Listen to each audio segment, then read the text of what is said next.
Welcome to the update 23.2, where you can now revive your teammates, transport knocked out allies onto vehicles, and engage in a new social feature, the clan system. Let's dive right in. First on the menu is the brand new revival system. To reduce frustration during squad play and promote diverse strategies in normal matches, you will now be able to revive your fallen teammates. Just retrieve the blue chip from their death boxes and register it at one of the transmission towers scattered across the map, or through a wireless transmitter item obtained through farming. They can then rejoin the match via a respawn plane that flies once per phase. Note that this feature is available only in normal and custom matches on Erangel, Miramar, and Destin. Next, we're introducing a new DBNO feature, allowing you to carry knocked out teammates and place them inside vehicles. This addition provides players with an alternative way to evade danger without having to only abandon or revive your teammates. We are also finally ready to unveil our new clan system. Create or join a clan, play matches, and earn XP to level up your clan. As your clan levels up, you will be able to upgrade your clan tags. Not only that, but you can also earn a BP boost by playing with your clanmates. Definitely worth. And as always, make sure to check out the patch notes for all the details. Update 23.2 has plenty more in store this month, including a DBNO rebalance, general lobby UX UI improvements, a slight buff to the Ace 32, and more. Starting with this update, prepare to become your team's hero, transport teammates to safety, and establish your own PUBG Battlegrounds clan for double the excitement. And we'll see you on the Battlegrounds.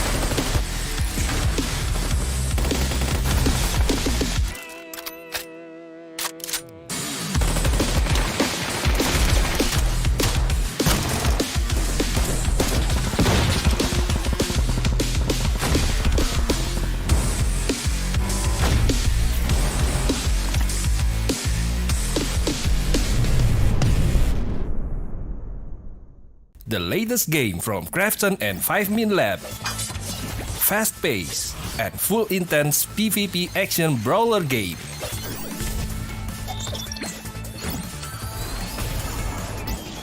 Use your best combo to send your opponent to the lobby.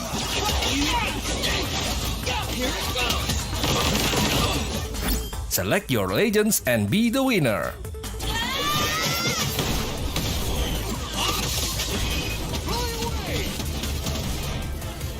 Pick the mode that suits your fighting style, from 1v1, 2v2 to Battle Royale. Available to download and play free on Play Store, App Store and Steam.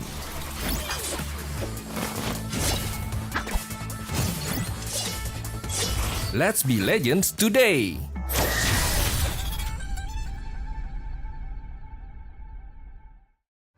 Welcome to the update 23.2, where you can now revive your teammates, transport knocked out allies onto vehicles, and engage in a new social feature, the clan system. Let's dive right in. First on the menu is the brand new revival system. To reduce frustration during squad play and promote diverse strategies in normal matches, you will now be able to revive your fallen teammates. Just retrieve the blue chip from their death boxes and register it at one of the transmission towers scattered across the map, or through a wireless transmitter item obtained through farming. They can then rejoin the match via a respawn plane that flies once per phase. Note that this feature is available only in normal and custom matches on Erangel, Miramar, and Destin. Next, we're introducing a new DBNO feature, allowing you to carry knocked out teammates and place them inside vehicles. This addition provides players with an alternative way to evade danger without having to only abandon or revive your teammates. We are also finally ready to unveil our new clan system. Create or join a clan, play matches, and earn XP to level up your clan. As your clan levels up, you will be able to upgrade your clan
true challengers. We also got mix of teams that are invited directly in this competition here. So we got lots of different regions now all combined into one. So it used to be that all of these will be playing in their own individual Hold on, parts. Victor.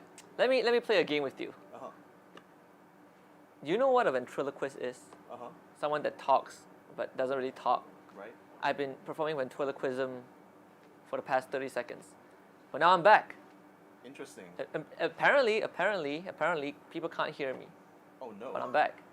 Welcome back then. Husky. Welcome back. Thank you very much. Welcome But yes, back. very, very interesting. Yeah, We had. so I guess like we can just continue on from here then. We can. Yeah. So. So I was the dummy for a while. So you were performing ventriloquist. I was the dummy. Mhm. So you were able to make my voice. You were able to transmit my voice as well. I think that is a very impressive skill. Very impressive skills. Indeed it is. But nevertheless, ladies and gentlemen, this is, of course, all of the best of Asia when it comes to PUBG PC, and we were going to be doing our very best in these 3 days here to bring you guys all of the action involved. So again, this is not only the first day of the group stage, we also got tomorrow where you're going to be seeing groups B and C, groups A and C fight against each other, and then we have groups B and C fighting on day number 3.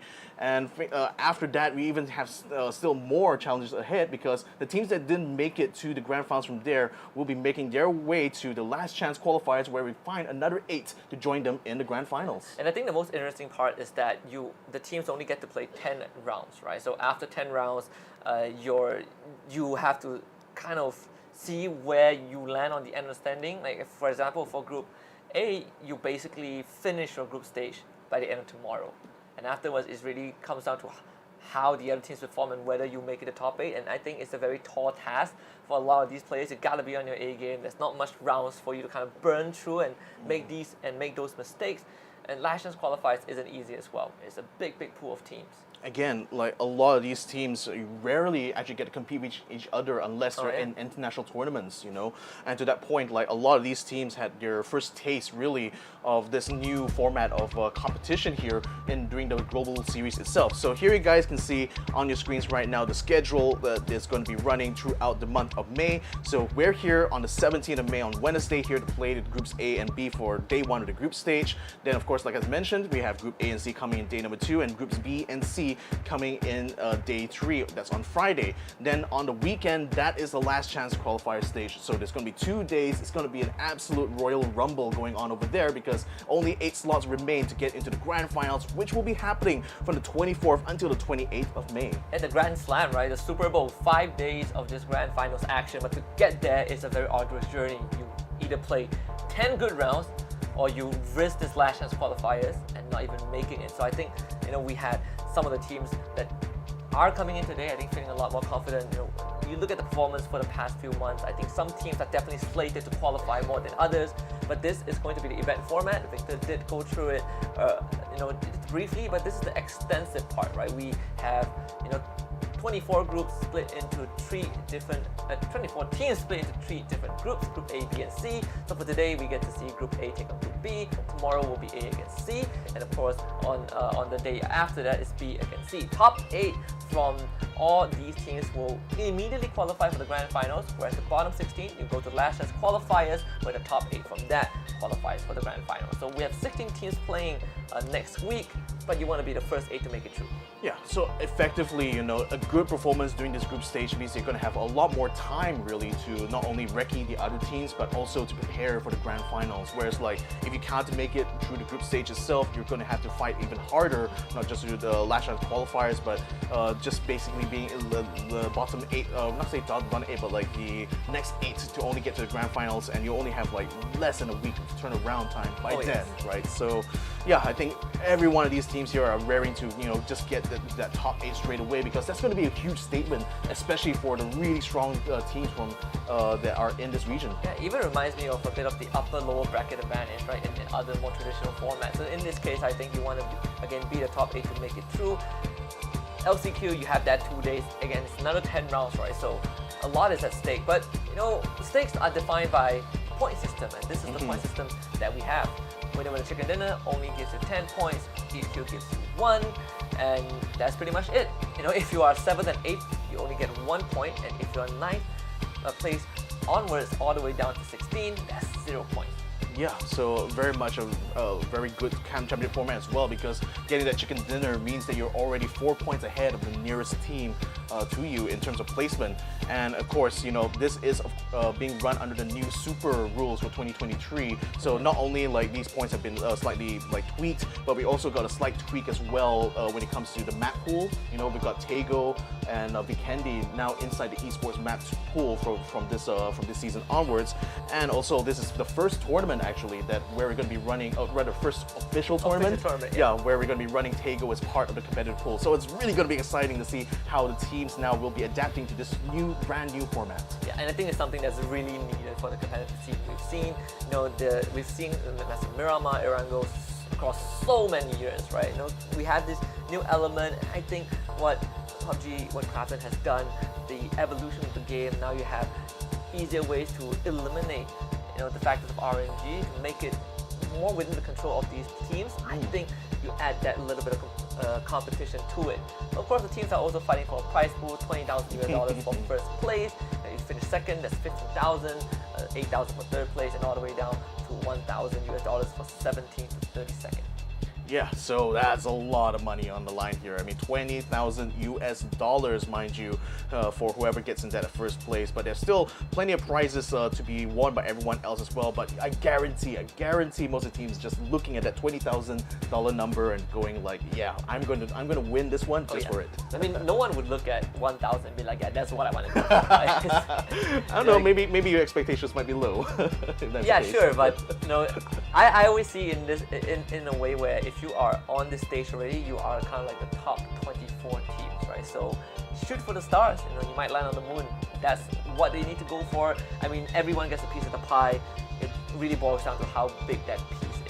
Exactly. So that's all the stakes for you guys to keep track of. This is what every single team is aiming for here. I mean, not just the fact of being able to get into the grand finals, but there's money even on the line here, ladies and gentlemen, for this group stage. So out of the 24 teams that are going to be competing here, has there been any kind of like standout teams that you want to kind of like keep an eye on in this competition? I think I definitely am keeping an eye out for Archangel Predator. They are not going to be playing today, which is a bit unfortunate because I was very excited to see these guys play. You know, representatives from the Philippines, very, very experienced players. My favorite player, Alvin Bot, is playing on that team still. But aside from that, I think when we come into today between Group A and Group B, I think Daytrade is going to take a lot of the spotlight, right? It seems to be one of the strongest teams we have right now. They have, I think, CERBERUS also very consistent performance through and throughout, coming in from Vietnam. The question is, can they keep that consistency, right? You have a very good first big quarter of the year where CERBERUS has performed, had decent finishes, but now when you come into this under the new Super Rule, when you come into the Summer Cup, that's where you need to really show that prowess. Like if they can't push it forward, then no questions would be asked. So you know, you have these both teams playing also, Group A, you have Daytrade, Cerberus is going to be in Group B.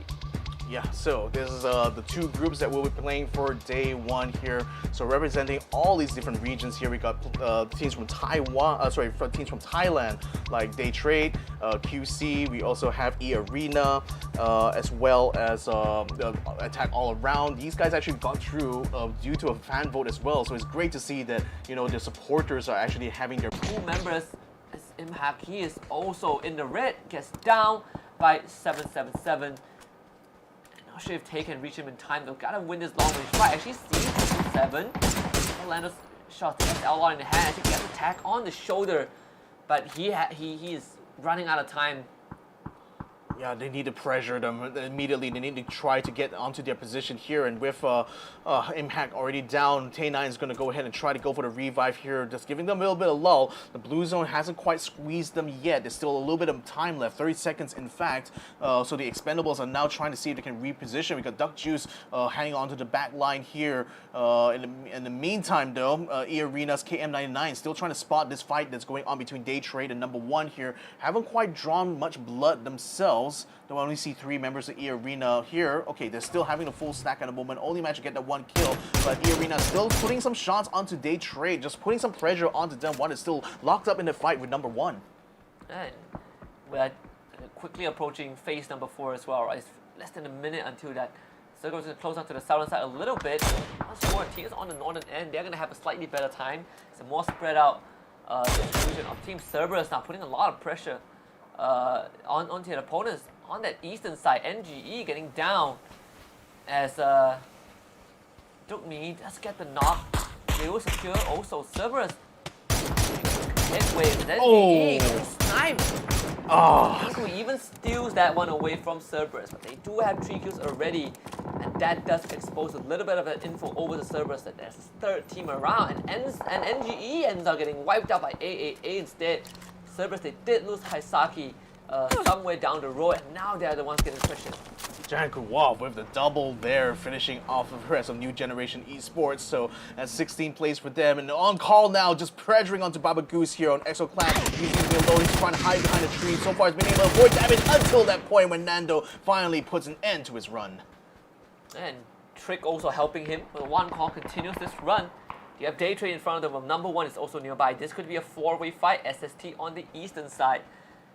And unfortunately, they do have to run up a hill, and the vehicle's not looking too good. Already partially smoking as Daytrade has to put themselves in a pretty solid position to just watch over all these angles. You have 2 members of SST, and as Flash gets knocked down, DST also joins in. Deadly Strike wants to make themselves known, and Daytrade, their members are pretty much spread out. So now Nurin, he's going to have his attention fixated on where Flash was.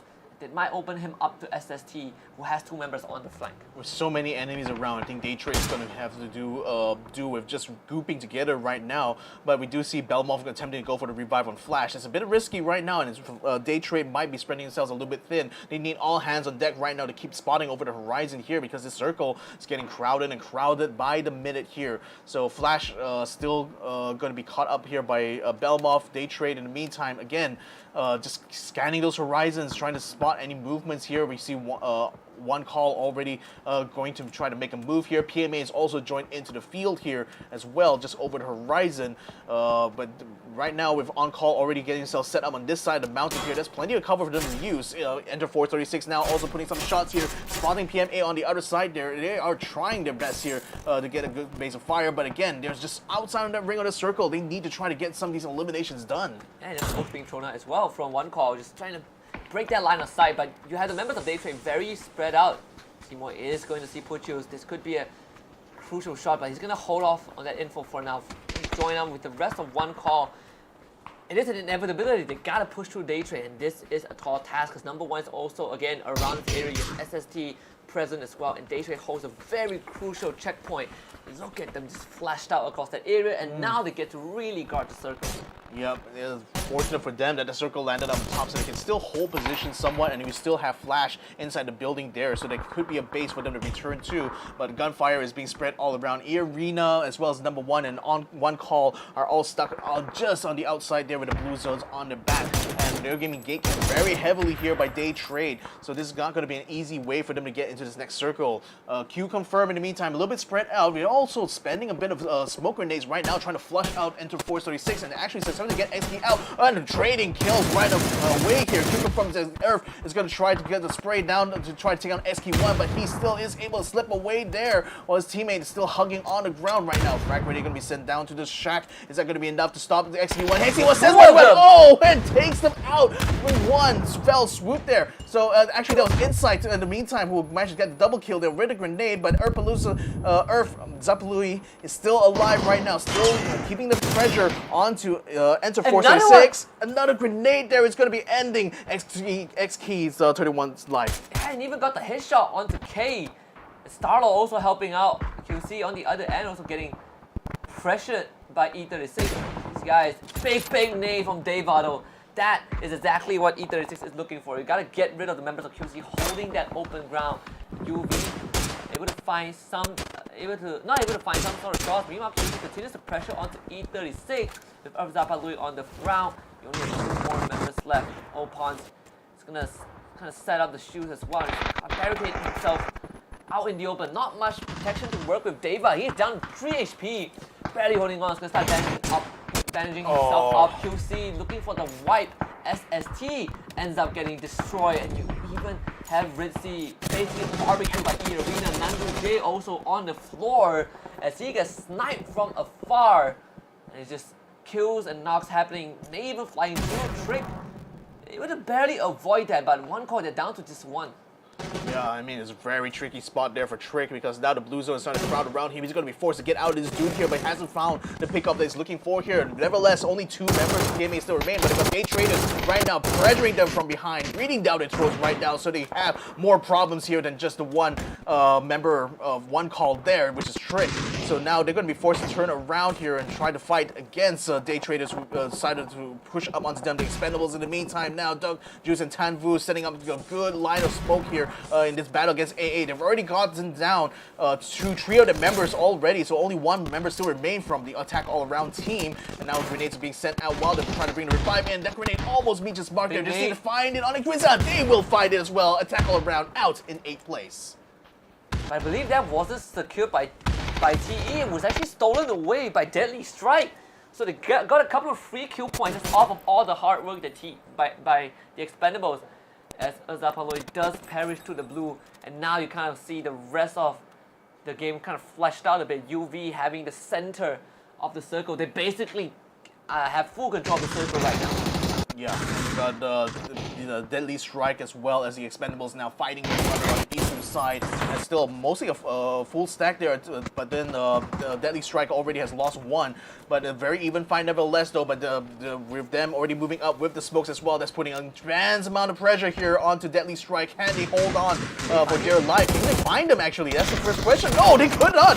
The Expendables already getting another kill there and another one there to finish off the rest of Deadly Strike. They're out in 6th place. Yeah, and the Expendables only losing 1 member so far, but 5 kills in the hand. eArena also tearing it up, basically wiping the floor with PMA. Top 4 teams, and look at the amount of players alive, right? UV, they have the full squad, but one of them is down. So T is the only team right now that doesn't have a full team.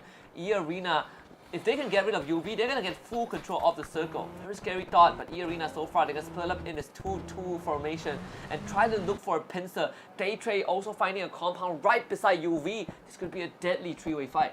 Exactly. Daytrade has already taken control of the building in the center of this circle here, so that will be the base from which it will try to build this next game for themselves. eArena is now repositioning rapidly to try to regroup now, and that's been spotted by UV's smell at the moment, so he's trying to stop them in their tracks and actually send a few shots, warning shots nonetheless, to stop their car from being able to join up with the rest of the team. But right now, things are going to a bit of a standstill here. I mean, Daytrade will be no doubt in the safest spot on the circle right now. eArena, with that 1 man down, are going to have to struggle a little bit to try to get themselves back together again. And while we're talking about all this, the Expendables are already starting to make a move right now over these dudes here, hopefully to get the jump onto Daytrade here, because it seems like they're close enough to could almost smell them.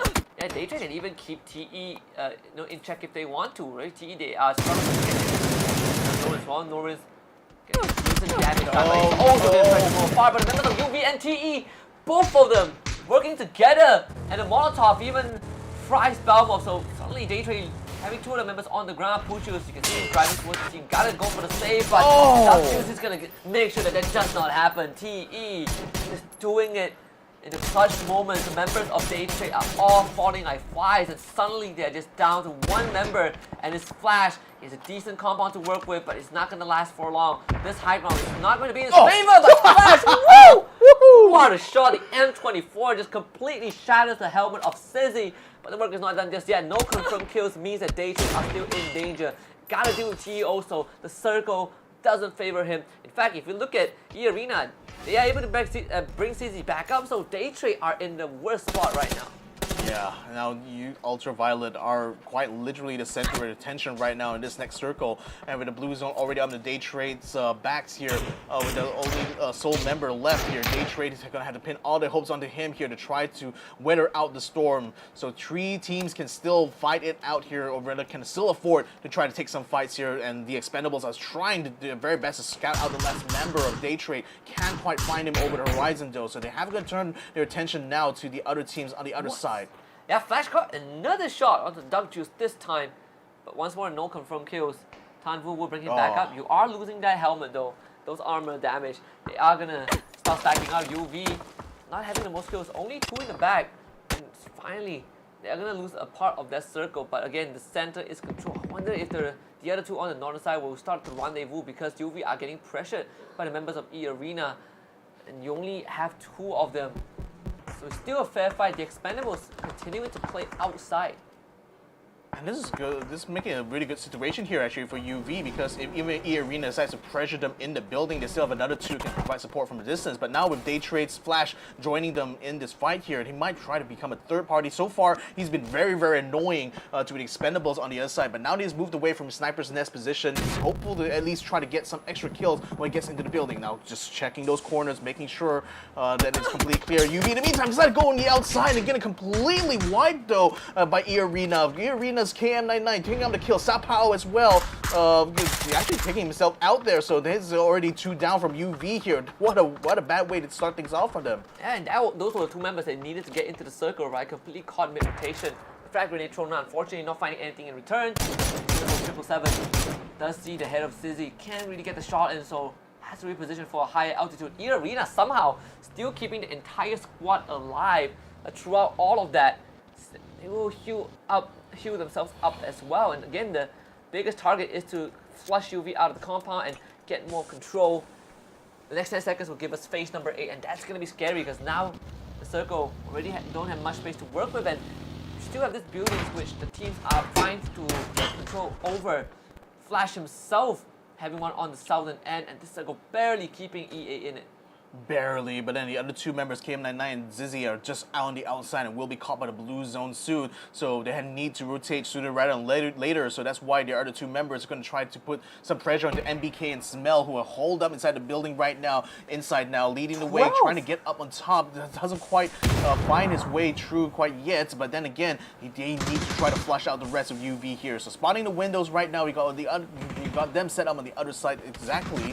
Now, where is TE going here? They're just driving themselves straight into the building now, so they're gathered around for the feast. But who's going to be able to take that first bite? Yeah, they have 12 kills already, Victor. 12 for eArena. That is incredible. That's 1/6 of the lobby eliminated by them. They're still looking for more. UV, 2 men left alive. eArena continuing. Get the exchange. 777 spotted out already. Tries to hide behind the buggy. Unfortunately, it's only so much space for him to work with. The Expendables can't really get any closer as Larry actually, what's that? Guns down his own teammate. As he falls, Larry ends up getting shot. eArena losing 2 members just like that. Oh, that's just terrible. That is brutal. That is absolutely brutal. NBK secures that kill as well. eArena, what is happening? NBK. Smell finds KM99. eArena now in a bad spot as Inside, struggling to keep his team in this game. But that's not going to happen as Tanvu finds it with the frag. eArena ends up being the winner of that one, but Daytrade, they're storming the compound, and look at TE. The team that have been playing from the outside the entire time now has the best chance of winning.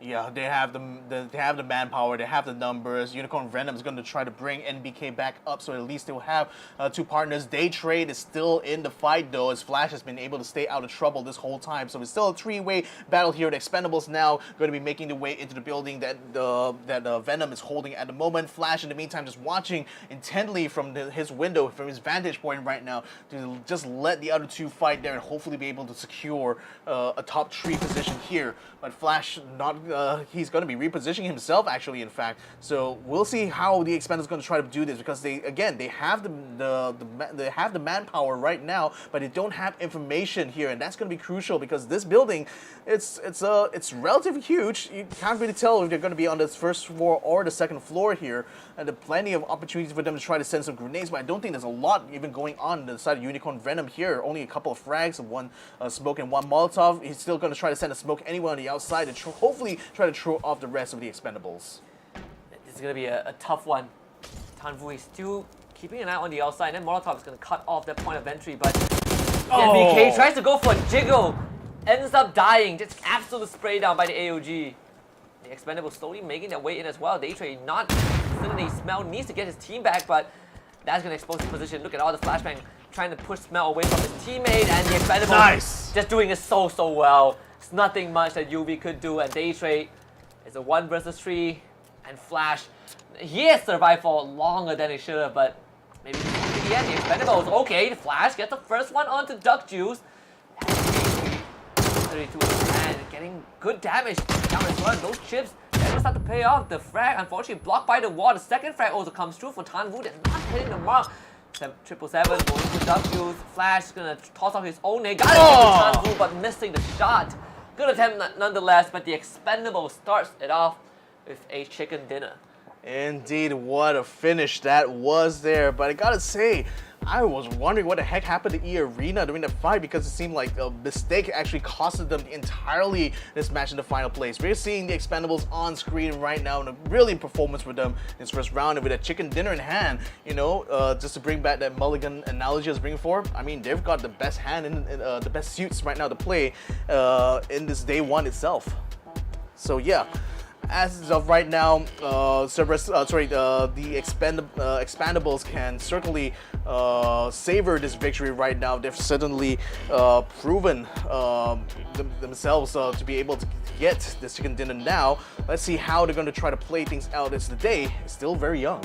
Oh, it is. You know, I gotta say, you know, I gotta segue a bit. That is a very cool training room. Very cool room for the Expendables. But overall, just a very calculated approach to the final circle, right? We kind of talked about how, you know, it's very centered around UV, kind of in the middle. But the Expendables was the only team that's playing from afar, just trying to not get themselves into hot water. They're just stealing these kills away, playing it really safe, keeping the distance, and it actually paid off. At the end of the day, even though they did get pressured by eArena a little bit, did see that a little bit of mistake from eArena towards the very end that kind of gave that round away. And more importantly, I think for Expendables is that they didn't lose that fight against Daytrade actually, because Flash the whole time was hounding them from that sniper's nest there, preventing them from being able to get close to the building. That's why they started that final fight on the outside, because they were held up for so long by Flash. In the end, they couldn't get themselves into a good position for this final fight. But it's good to see they were able to come back strongly from that. I mean, getting the hit onto NBK was what sealed the deal for them, I felt, because that allowed them to snowball so effectively to just take out the rest of Unicorn Venom there. So nevertheless, a great performance here for the Expendables on this first round of Miramar. We got yet another round of Miramar to come after this, but what has been some of the highlights for you though? The highlights, can I say the team kill? I think it's just how,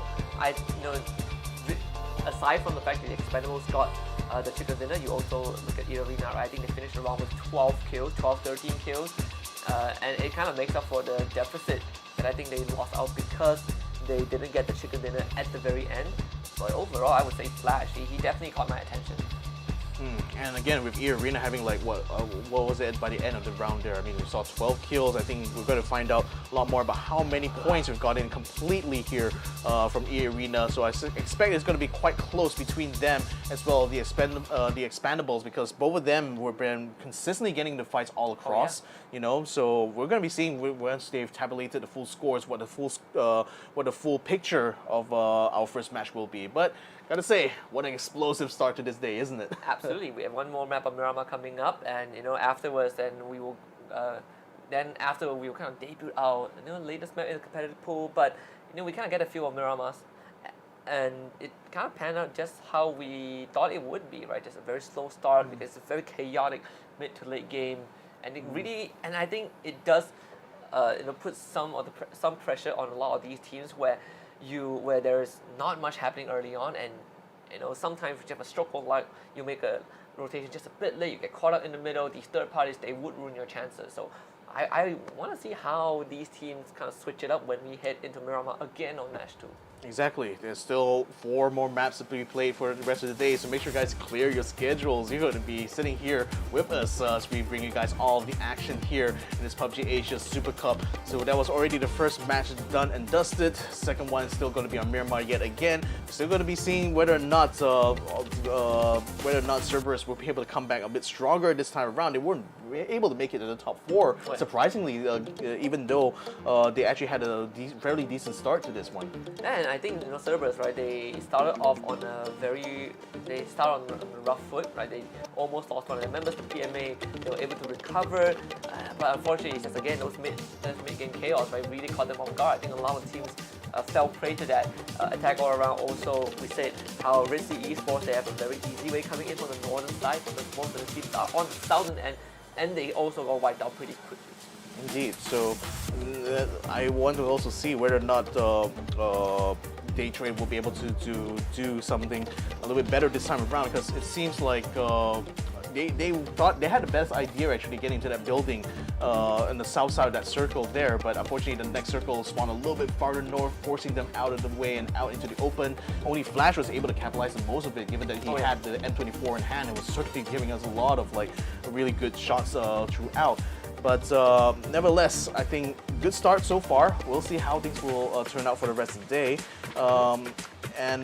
Yeah, especially when we get to Tego, that's going to be one that I really want to see later on in this fight here, because while Miramar and Erangel obviously are very familiar to these guys here, this new rule set is certainly forcing them to adjust a little bit to this competition, but it seems like they have things on lock, doesn't it? Oh yeah, it definitely feels so, right? I think that you have that slight off day. Well, I want to say off day, but you have a slight period to kind of prep yourself for this tournament, which I think in the grand scheme of things is definitely the more important ones. And then you kind of get off to a good start.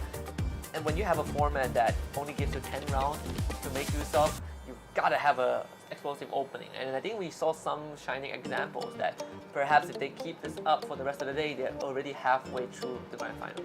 Exactly. So nevertheless, it's still a long day. It's still a long week actually, because we have got 15 maps total to kind of play in this competition here, and now they've already got a little bit of a taste of Miramar under this new rule set. I wonder how things would change when it comes into the second round here, which is again going to be on Miramar. We've seen time and time again that sometimes the teams that perform well in that first round sometimes get completely washed out in the second, because either they get hard dropped by someone else, or other groups have already realized, oh, this is what they're doing, okay, we're going to try to counteract them in the second round here. How likely do you think these kind of movements will be happening here in this next round? Probably not much, honestly. I think that we would still see kind of a slow approach to Miramar for round number 2. And as much as I want to see a lot more of their aggression, I just don't feel like it will be the case. Though we did have some hot drops early on, PMA against CES. I am waiting to see if that will change for round 2, because they both tested Picado, and PMA kind of winning out control towards the very end. I wonder if they would I wonder if one of these teams would switch away, right? I think if you're PMA, you probably would stay there because you feel a lot more confident. But for Cerberus, coming in with high expectations, they got off to a rough start. Gotta look for a way to recover in round 2. exactly. So with those cards being dealt right now for them, but then knowing what they are capable of, I would expect to see them try to fight back to the top of the charts very soon. We're still going to be waiting to see whether or not we'll be getting to our next itinerary here. But for now, though, I guess it'd be worth kind of like pointing out that like with this map already having been done here, I mean, any kind of things that was really surprising for you, really? Surprising? I would say that I think, aside from CERBERUS, I think CERBERUS was probably the most surprising one. I really kind of get taken up very early. We didn't get to see much of QConfirm, unfortunately. Attack All Around also got wiped out. But I would say that, what's the team again? I think either Enter Force 36, I think they displayed some solid mid-game control. Oh, yeah. All these pressures early on that they were applying to a lot of these teams. And even though they didn't finish strong, you can see they finished 12. Unfortunately, it's only 1 kill point. But they were kind of a huge factor that a lot of these teams were not able to comfortably just move around the map. You have E36 make that shooting at people that passes by. I'm surprised they only got 1 kill point. Actually, I thought they actually got a little bit more than that, but nevertheless, they might have just gotten the knockdown, but didn't quite confirm the kill. And things were definitely very chaotic during that mid stage anyway. So maybe perhaps Ender Force might have lost out a bit of opportunity there. But the Expendables, of course, having taken the bulk of the placement points and 11 kills to boot as well, will be taking the first rank in our first match here. eArena, despite having slightly more kills, but only 1 point extra in kills, just the lack of placement points for them, unfortunately relegates them to second place. But that puts them ahead of Daytrade right now. Daytrade, having been able to do flashes of great effort towards the end there, was able to recover a lot of placement points. So even though they only got away with 3 kills, that 9 points is enough to keep them on par right now with Unicorn Venom. Yeah, and UB was, they had a pretty solid hold until the very end also, right? And as much as we say that Attack All Around, they had a rough game, and that's in terms of placement. You look at the kill point, they have 7 in the bag, so it still keeps them kind of within that top 8, which is game capped by PMA, of all teams, and that's the team that kind of CERBERUS ran into and almost lost a member at the very start. I would say, for this round 1, for at least the top 4, they have a very solid start. UB, you have eArena, the Expendables, Daytrade, these 4 teams. If they can keep this up in game 2, then I think they would have a very good chance of making it. Yeah, so with all the overall leaderboard there, now we know more or less where these teams stand, and things still look very, very close on the front. I mean, we've got 2 teams having exactly the same number of points. The difference between eArena as well as the Expendables were just literally by a small margin, Yeah, it's just really the placement points that really tipped the things in the favor for the Expendables. Now, we're still going to be going through to the next few rounds here. Hopefully, guys will be able to stick around with this, because we got so much PUBG action to show you guys here in this PUBG Asia Super Cup 2023, the summer edition of this, the continuation of the PUBG Global Series, and it's been what an absolute honor it is really to be here today. Yeah, especially when we get to witness. For me, if I get to witness good quality games, I'm always happy. And in this case, I am already excited to see what the rest of the team have to bring to the table. I'm a big advocate of Dark Horse, Cinderella stories. I think we saw a couple of that, but I kind of want to see if the second year of Norama is going to give us a lot more confirmation on what these teams are capable of, because the top 4 teams are still the front runners or teams from stronger regions. So on that note, ladies and gentlemen, we're going to be taking a break, I believe. Yeah, so we're going to be coming back here with our second round on Miramar right now for this PUBG Asia Super Cup. So stick around, we'll be right back after the break. Point 2, where you can now revive your teammates, transport knocked out allies onto vehicles, and engage in a new social feature, the clan system. Let's dive right in. First on the menu is the brand new revival system. To reduce frustration during squad play and promote diverse strategies in normal matches, you will now be able to revive your fallen teammates. Just retrieve the blue chip from their death boxes and register it at one of the transmission towers scattered across the map, or through a wireless transmitter item obtained through farming. They can then rejoin the match via a respawn plane that flies once per phase. Note that this feature is available only in normal and custom matches on Erangel, Miramar, and Destin. Next, we're introducing a new DBNO feature, allowing you to carry knocked out teammates and place them inside vehicles. This addition provides players with an alternative way to evade danger without having to only abandon or revive your teammates. We are also finally ready to unveil our new clan system. Create or join a clan, play matches, and earn XP to level up your clan. As your clan levels up, you will be able to upgrade your clan tags. Not only that, but you can also earn a BP boost by playing with your clanmates. Definitely worth. And as always, make sure to check out the patch notes for all the details. Update 23.2 has plenty more in store this month, including a DBNO rebalance, general lobby UX UI improvements, a slight buff to the Ace 32, and more. Starting with this update, prepare to become your team's hero, transport teammates to safety, and establish your own PUBG Battlegrounds clan for double the excitement. And we'll see you on the Battlegrounds.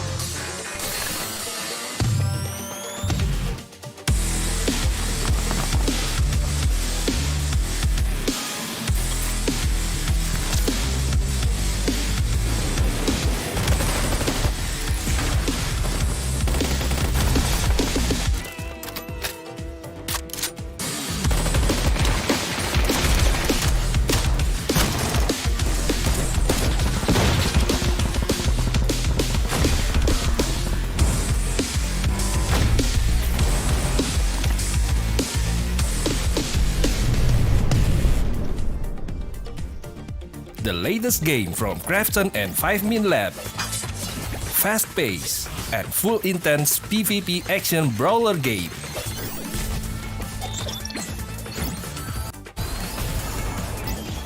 Use your best combo to send your opponent to the lobby.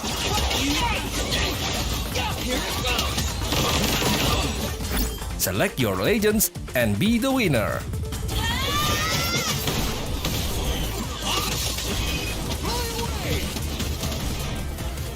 Pick the mode that suits your fighting style, from 1v1, 2v2 to Battle Royale. Available to download and play free on Play Store, App Store, and Steam.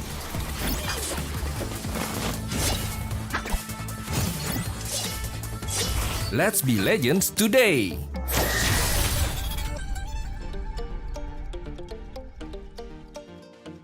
Welcome to the Update 23.2, where you can now revive your teammates, transport knocked out allies onto vehicles, and engage in a new social feature, the clan system.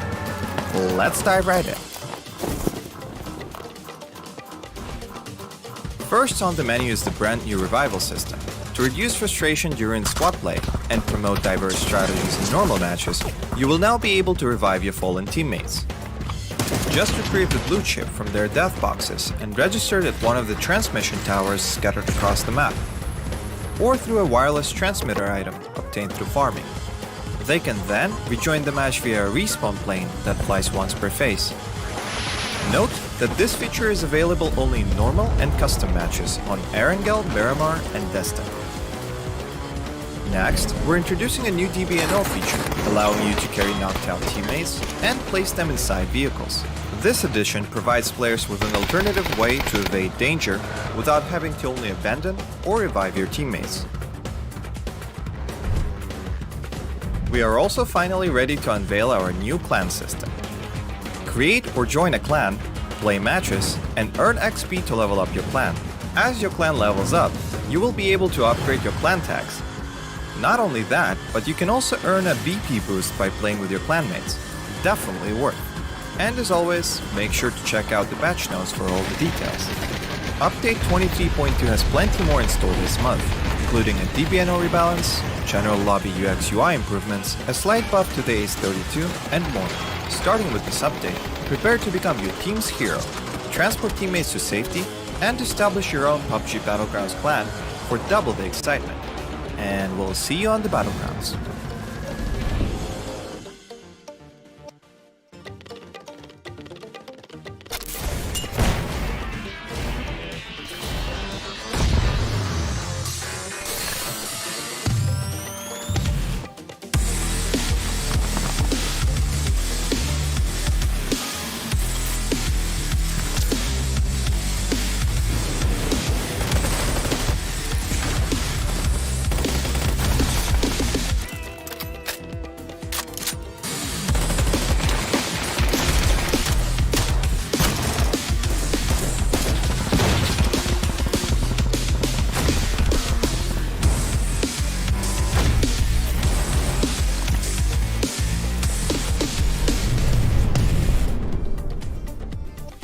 The latest game from Krafton and 5min Lab. Fast pace and full intense PvP action brawler game.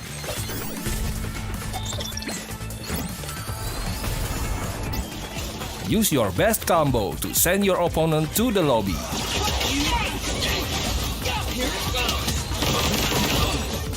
Select your legends and be the winner.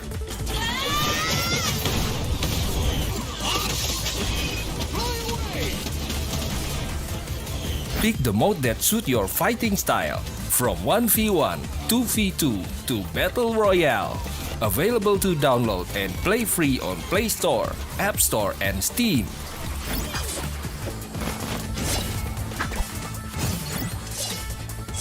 Let's be legends today!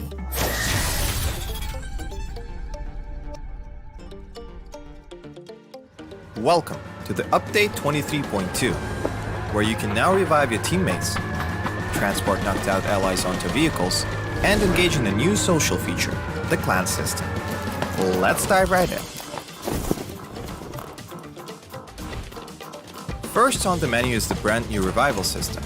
To reduce frustration during squad play and promote diverse strategies in normal matches, you will now be able to revive your fallen teammates. Just retrieve the blue chip from their death boxes and register it at one of the transmission towers scattered across the map, or through a wireless transmitter item obtained through farming. They can then rejoin the match via a respawn plane that flies once per phase.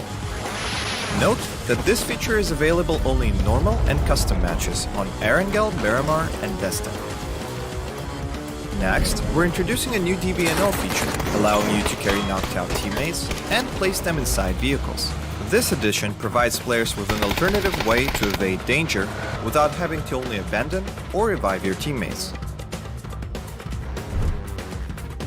We are also finally ready to unveil our new clan system.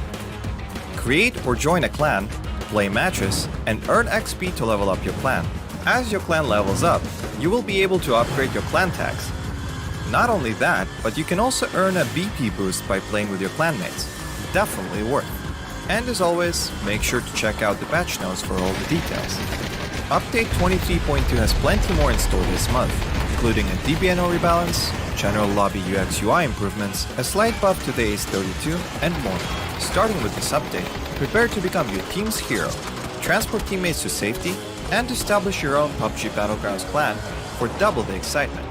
And we'll see you on the Battlegrounds.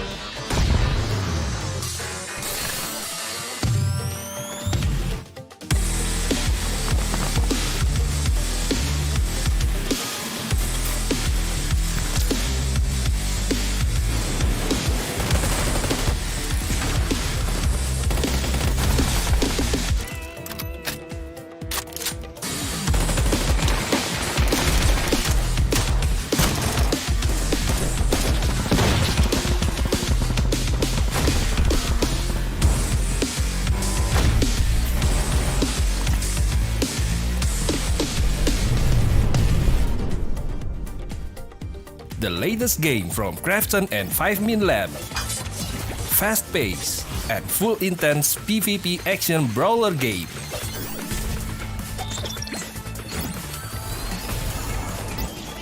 Use your best combo to send your opponent to the lobby.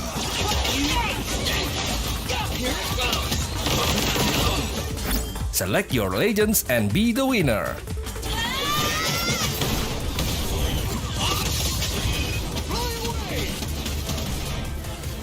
Pick the mode that suits your fighting style, from 1v1, 2v2 to Battle Royale. Available to download and play free on Play Store, App Store and Steam.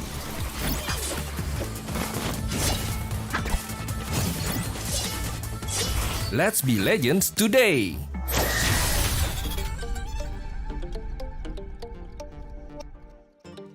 Welcome to the Update 23.2, where you can now revive your teammates, transport knocked out allies onto vehicles, and engage in a new social feature, the clan system.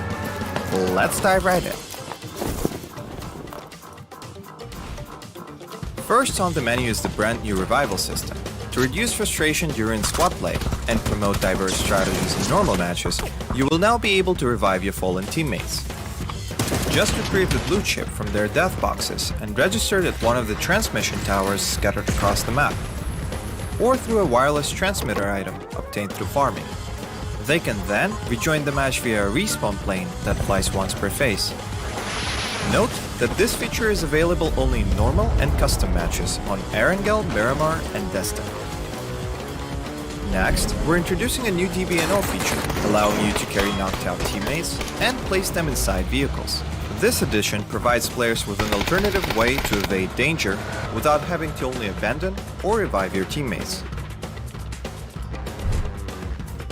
We are also finally ready to unveil our new clan system. Create or join a clan, play matches, and earn XP to level up your clan. As your clan levels up, you will be able to upgrade your clan tags. Not only that, but you can also earn a BP boost by playing with your clanmates. Definitely worth. And as always, make sure to check out the patch notes for all the details. Update 23.2 has plenty more in store this month, including a DBNO rebalance, general lobby UX UI improvements, a slight buff to the Ace 32, and more. Starting with this update, prepare to become your team's hero, transport teammates to safety, and establish your own PUBG Battlegrounds clan for double the excitement. And we'll see you on the Battlegrounds.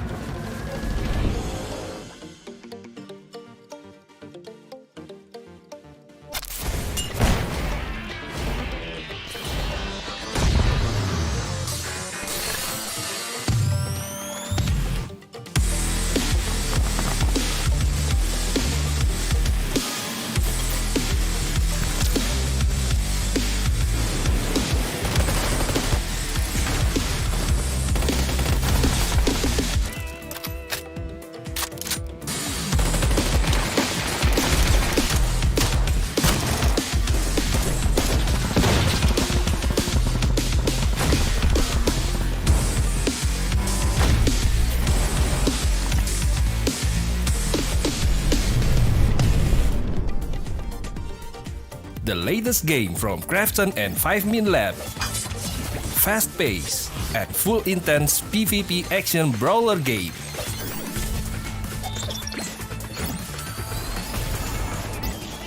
Use your best combo to send your opponent to the lobby.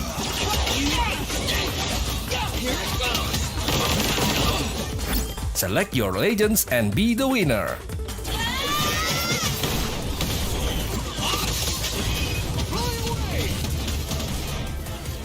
Pick the mode that suits your fighting style, from 1v1, 2v2 to Battle Royale. Available to download and play free on Play Store, App Store, and Steam.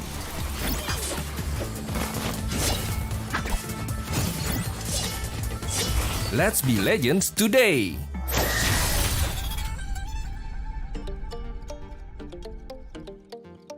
Welcome to the Update 23.2, where you can now revive your teammates, transport knocked out allies onto vehicles, and engage in a new social feature, the clan system. And we are back, ladies and gentlemen. This is the PUBG Asia Super Cup Summer Series of 2023. My name is Victor Cax. Joining me here is Husky. We've been your casters since the first match of the day, and what a match it has been so far, isn't it, Husky? Oh, 100%. I mean, the Expendables getting the chicken dinner at the very end, but it's not an easy fight, right? We saw kind of four teams kind of locked in a gridlock. You have Flash from Daytrade just refusing to die. You have the Expendables trying to push into eArena, who at that point of time, I believe, had 12 kills. But, you know, some unfortunate event preceded eArena. They got a team kill, unfortunately, and that allowed Expendables to take control. So much faucets to look at the map of Rama. And that was our opening match, and I wouldn't have had it any other way. But we still have one more Rama match coming up. You know, we still get to see these two teams still get out on that map one more time. And this is where I start to look forward to the adjustments. Will we see any changes? Yeah, so the top three right now, as of after for the first match, of course, we've got Expendables having a chicken dinner. eArena not too far behind, and they've been one of the. Actually, I think they are the team with the highest amount of kills, only by 1 point though compared to Expendables. To be fair, but nevertheless, still the most kills out of everyone else. So, do you think eArena is going to be coming back a little bit, a lot stronger in this next round here? I think if you are eArena, right, and you finish that round with high kill counts, I think you're going to be really happy. If you look at, I believe, the total kill counts of all of the teams, you have the highest being eArena with 12. I think Expendables got 11, and the third place, I believe, was Attack All Around with 7. Everyone else just got 3, 4s. So eArena, even if they're not getting the chicken dinners, if they're consistently landing these double-digit kills, it is going to put them in a decent position at the end of the day. Exactly. One of the biggest surprises, though, especially for me, was like to see the EXO Clan got bowed out immediately from like 15 places. So we also had Cerberus, having a bit of a tangle with PMA, Positive Mental Attitude. Even though they were able to pull out a fight and actually managed to trade quite well against PMA, but nevertheless they both finished 8th and 9th, with PMA being 8th and Cerberus being in 9th respectively. So a bit of a middling sort of situation going on, I think, in that for these two teams here. Yeah, I think it's kind of the early drop spot, right? I think both Cerberus and PMA, they both drive Picado, so kind of see these early exchanges. I wonder if that would change as well. I think if you're Cerberus, you're definitely not happy with that opening. With kind of the reputation that they have coming into this, right? They said that they are one of the most, I think, consistent teams from Vietnam, right? First seeded, but here they are struggling on that first round. And when you don't have much rounds to work with, I think you really got to put the pedal to the metal. Really start to polish up, kind of flush out some things that didn't work well on game 1 and really try to bring it on game 2, because by the end of the day, they're going to cross the halfway point, and I'm not really sure if you can recover in just one day. Yeah, and it's also especially interesting to see that Expendables having to kind of actually make quite a journey to get themselves to that final circle, really, compared to everyone else in that top 4, because I think, if I'm not mistaken, eArena themselves didn't have to travel too far, or rather, sorry, Daytrade didn't have to travel too far.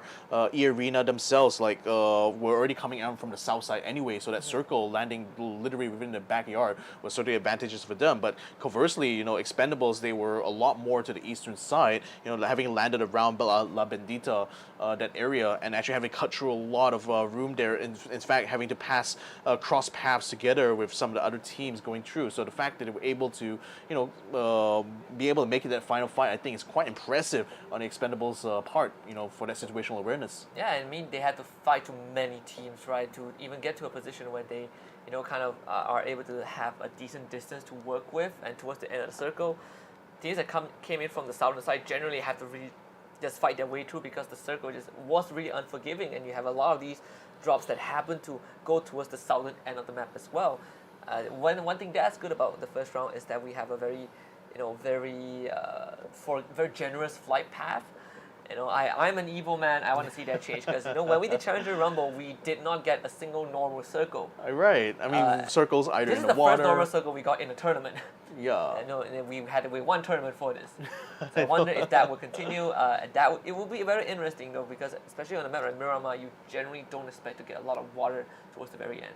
Yeah, and especially on that note as well, in the new super rules for PUBG starting from this year, the where the circle is going to spawn is a lot more consistent now. So you're always guaranteed that in Phase 4 and Phase 8 especially, the circle will always be on land. It will always try to aim towards the inward area or just avoid the water. So so I hope that this will reduce like the amount of like weird circles that we experience in the past. Yeah, I think we have had way too much weird circles, but that's kind of one of the things that we discussed about at the start of the show, right? We had these minor balancing changes that really allow the competitive scene to have a lot more factors that these teams can control. Circle, you are not worried too much about water in terms of drop spawns. You are also not too worried about what you might or might not get. Vehicles was a big part of this, and when we talk about vehicles, Miramar is a map that demands you to have vehicles just so you can traverse the map. And I want to see, like, once we come back into Miramar once more, are we going to be seeing these teams take like the same kind of flight path, or they're going to be taking things a little bit differently? The flight path this time is definitely very different, a lot more biased towards that eastern side, and you got to teams coming in from the north to the south. EXO Clan also this round yet again jumping up very, very early, so it seems like they're very much favoring that north eastern side. So I wonder if that's part of the strategy here, just kind of like sweep, you know, the Campo Militar, the Torre Armanda, and just basically take the loot from that side there and just sweep their way downwards. It seems like that is kind of the game plan here for them.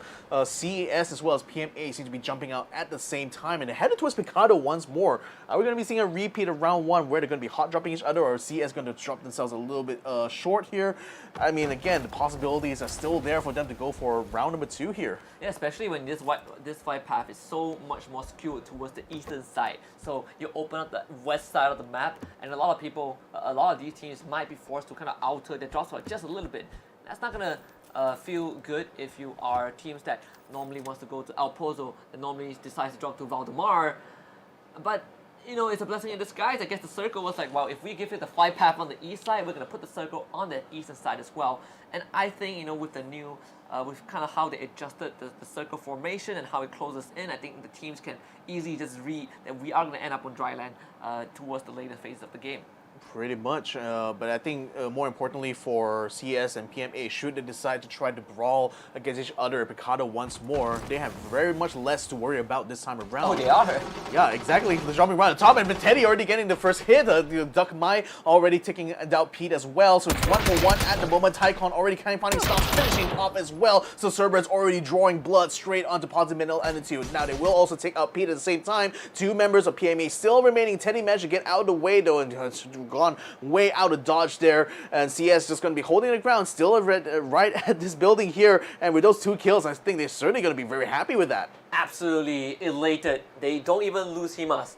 Able to revive him back out. PMA completely flushed out of Picado. Finally, Cerberus winning this out. And you know, this hard drop is so much more important because it's just at the edge of the circle, right? Like if you are CS, if you are either CS or PMA, you definitely want to take control of this area. But if PMA right now, they are completely stuck in Picado. Teddy, he is held out on the 2nd floor of a building. As Lulun, he will go for the run. And he's going to probably get forced out of the circle himself. Teddy trying to get a sneaky spray, can't get Tycon. Very unfortunate. This now alerts the entirety of Cerberus to where he is. And he might end up losing his life because of this. Himas is also low, trying to bandage himself back up, but Teddy's position is now compromised. Yeah, he's going to try to find a window to escape from, or at least dig himself in deep into that building there. But you can see that Cerberus is not going to be letting this go without an additional fight. So we already have Tycon already scanning around inside the stadium area, not finding anyone yet from PMA. Teddy still on the building on the opposite side there, but at least he's getting himself closer to the windows now to try to spot the rest of PMA. Now Teddy just finally managed to make his way to this next building here, just across from where the warehouse is. Seeing if he tried to spot out Himas, but Himas is the only one who's low enough that he could potentially try to steal a kill there. But nevertheless, at this point now, with the rest of CS already knowing where his position is, they're going to be guaranteed to try to lock him in this position now and make sure he doesn't leave without them knowing. Number 1, in the meantime, finding a kill onto Unicorn Venom. NBK taken out from the get-go here in the start of this round number 2. And, you know, number 1, keeping Mio healthy. That's kind of the silver lining out of all of that. UB also making those early rotations. Sapao was engaged in combat early on, but does have that, you know, that medkit to bandage himself back out. So UB getting a slower start, actually a more aggressive start this time. You know, contrary to game 1, we've already lost 3 players in 4.5 minutes in, and UV now they get to basically ransack the entire compound. A lot of resources there, at least to be able to fill up 2 of these players. I mean, even if you look at what they have, right, the helmets, the vest, some sort of equipment to aid them in that mid game. It's still a Mexican standoff going on here in Parado, though. Teddy still holed up in his building here, while the rest of CS are continuing to give the run around and hopefully be able to flush, to be able to gather a lot of loot. Lun is actually in the building that's across from where Teddy is, so they're both not going to be able to support each other from this position. I think Teddy might, Tycon, right? Yeah, I think he might have saw the top of Tycon's head as he passed by that building. He's going to come around again. Oh, he's going to be spotted one time. One more hit, and that's going to be a headshot for Teddy straight away. So he may not be able to finish him off though because there's no windows exposing his body. But right now, CS, they're going to be desperate to try to get a trade out of that. Yeah, they need to find where Teddy is, and Lulu was on the other side, so I wonder if they can clean up Tycon. This building is very huge to traverse. You can see that he is beelining towards his teammate right now, and they kind of have an inkling of where Teddy is, but Himas can't find him.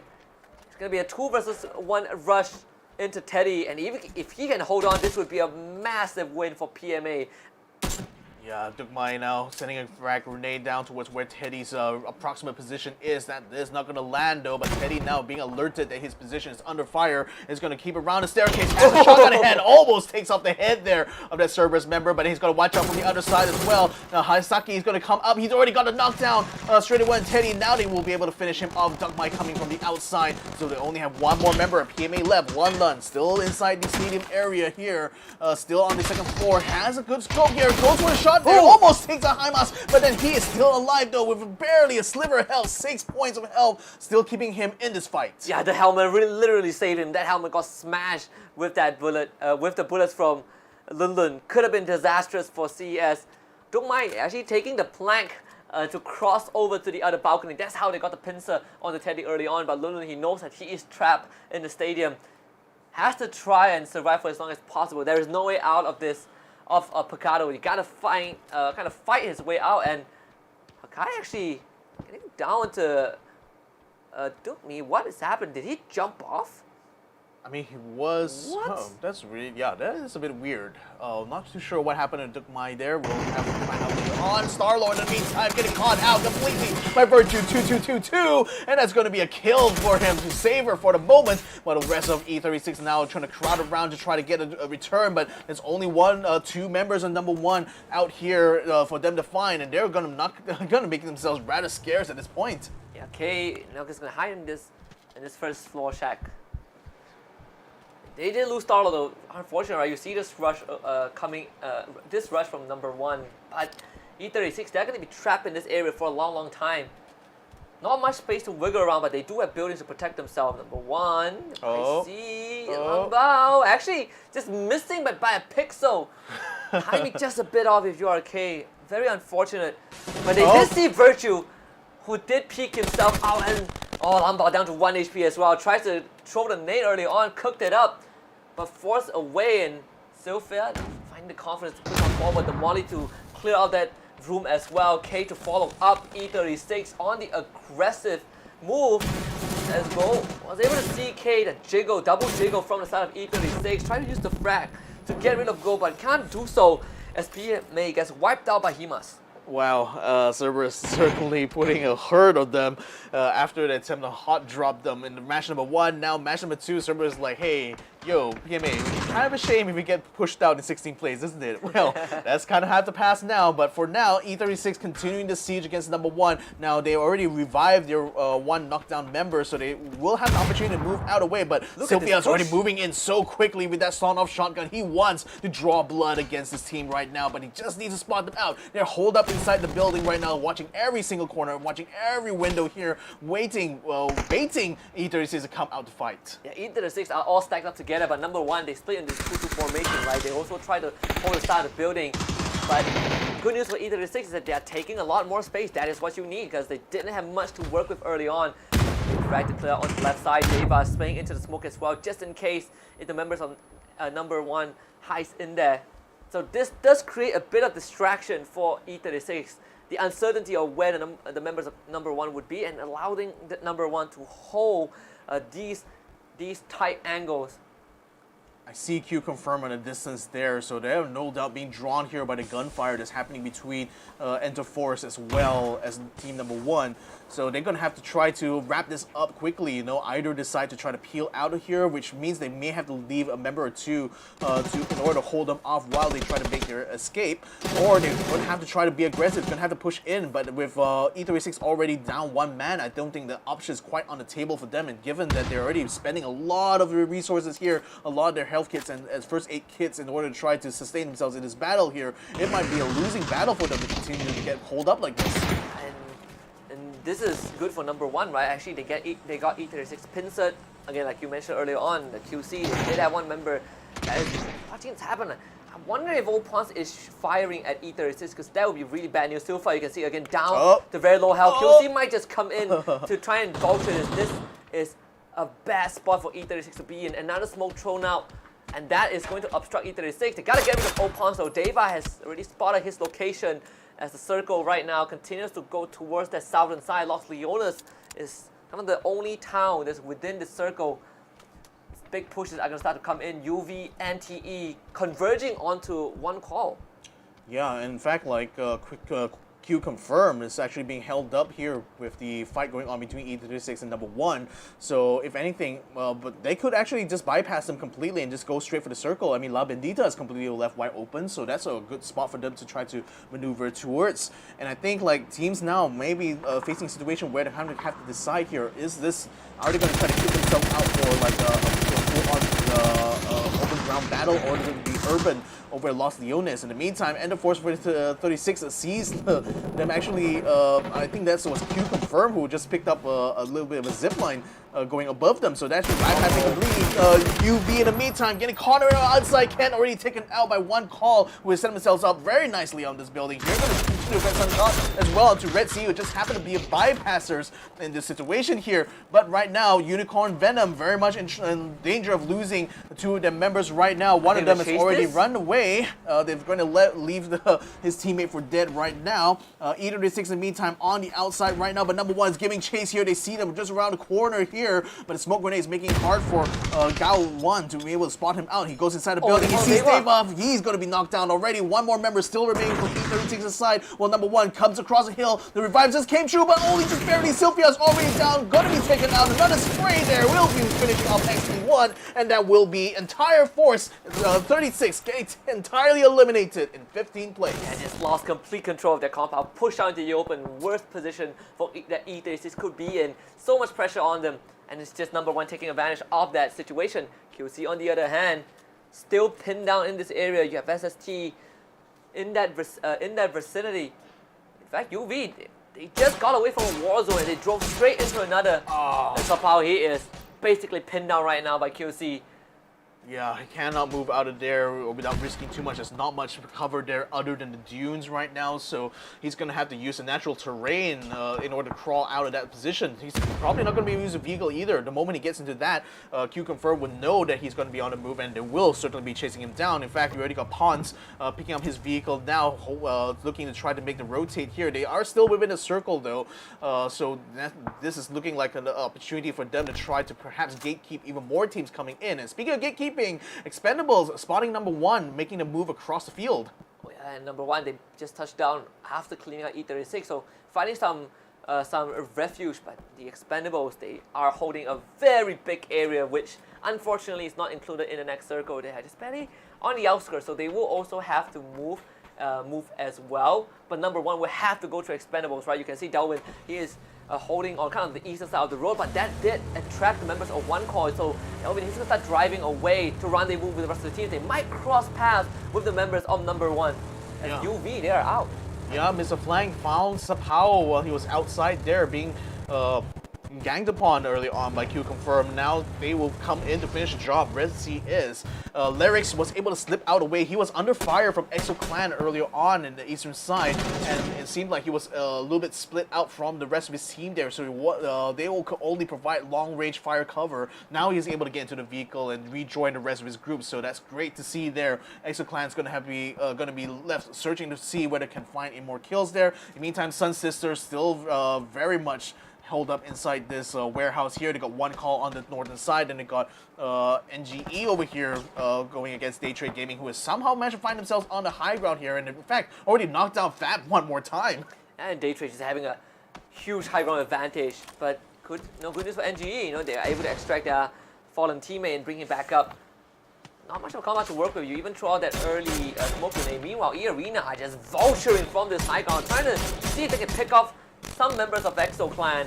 As eArena, they're going to reposition themselves. They really want to get these kills. Last round they got 12. This time they want to continue scoring those, and KM99 in a very, very good spot, and that's where one call is right in front of them. As eArena, they also need to make it into the circle, so going to one call feels to be pivotal to their success. And Nandu J also putting on a lot of their suppressive fires on the EXO Clan, who just cannot catch a break.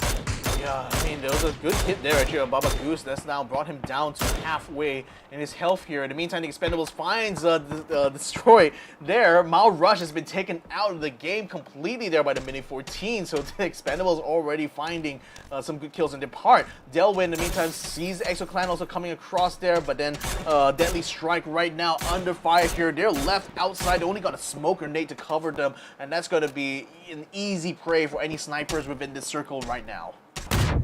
Mr. Flank, he's gonna start parking on Redsea, forced to take this fight. They do have Daytrade right in front of them. Redsea, the 4-man, I think Daytrade are pretty much spread thin, just by a little bit. Mr. Flank setting things up with that smoke grenade, that frag almost connecting as well onto Dean. He was surprised then, the flashbang to clear out this building, allowing Dean to push on forward with the AUG in hand.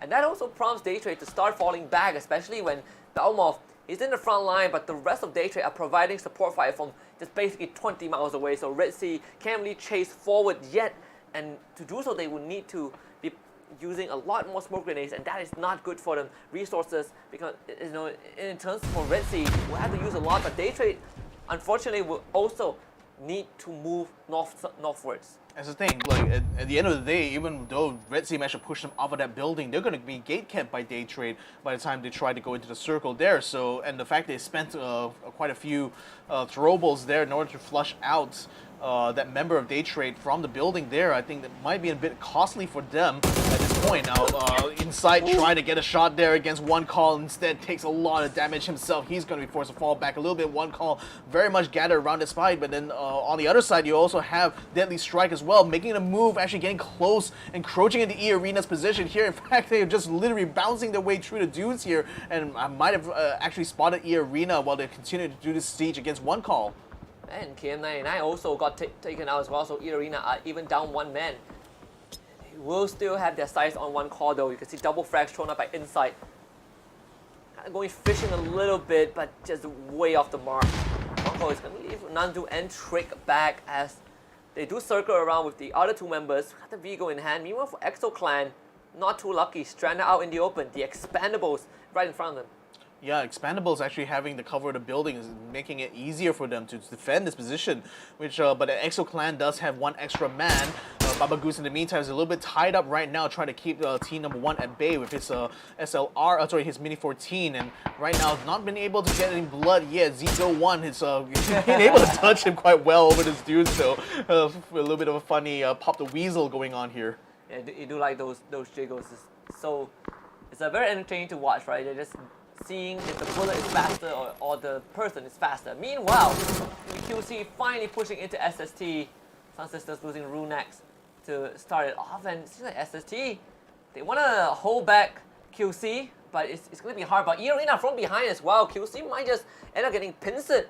SST only have one more guy left alive. Inhak is the last man standing there. Gets a what a shot with the peak, downing Leon's, and that might open up QC to a very dangerous flank from eArena, who are slowly encroaching. They will try to bring Leon's back up as well, which is going to take some time, but Imhak, they utility the Neg and Trona as well. Ooh. Even switching between the doorways and the windows, but he's down to 30 health, not looking too healthy, and finally, Elza Paloy is going to dispatch of him. SunSister's out in 13. That could have been a lot worse for QC there. I mean, that was being fired upon by two teams at once. I mean, EXO Clan as well was getting into the mix. Baba Goose actually got a good shot to get the hit shot. QC. Good shot by Insight as well. Already down on the offense. And another one of the Earth Balloons. So 2 down for QC, and the Redsea Esports piling into the building here. But a lot of shots being taken by Lyrics while the Blue Zone comes and engulfs Pet Dread. Right now, he's going to have to fall back here. He does have an AUG in hand here, but he's not going to be able to get out of position. In fact, he's going to be losing a lot of health. Look at that. Barely even able to get a health kit up. And just barely able to stay alive. The adrenaline shot is bringing him back up. Redsea actually got wiped out by NGE, in 11th place.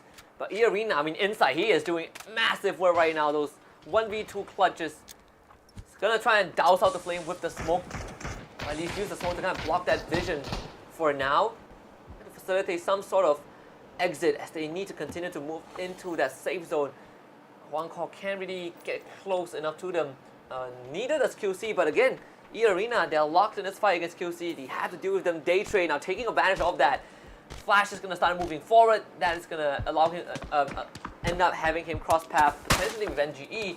eArena can try to cross the main road, the most dangerous part of this rotation. Zizzy might just have to give himself up. If he gets shot one more time, Inside will try to protect him. Zizzy makes it through in this tag team maneuver from eArena, getting them through the rougher parts of this rotation. This is going to be a really tough rotation here in eArena because you got Daytrade just being able to hound them from atop, but they have at least Puchills is having his attention focused very much on QConfirm. T in the meantime already caught out Chimpy and takes him out completely though, so the EXO Clan was not able to pull away from there without being unscathed, and Gas in the meantime gets a little grenade there while Puchills goes ahead and tries to finish off Zizzy. Just one more shot will be able to finish off that member of eArena. And the guy was down to 20 health, so the barrel just enough. SLR absolutely deadly from this range. Nothing much to protect eArena as well. Even the terrain favors Daytrade. Lyrics does sneak into this cover, but unfortunately for Inside, he'll have to start using those smoke grenades. In fact, gets spotted as well, forced right back behind the tree. That is absolutely bad news for Inside. He's trying to loot out whatever's left of Zizzy, but he is getting completely pelted with bullets. That smoke keeping him just covered just for a little bit. Uses that adrenaline shot, but that blue zone now becomes a secondary threat. He's trying to rendezvous with Lyrics, but he's again just getting pressured. Thelma gets the knock. That's gonna be an easy kill onto Inside as the blue actually takes him away. So Daytrade doesn't get the kill confirmed as EXO Clan absolutely expires to number 1.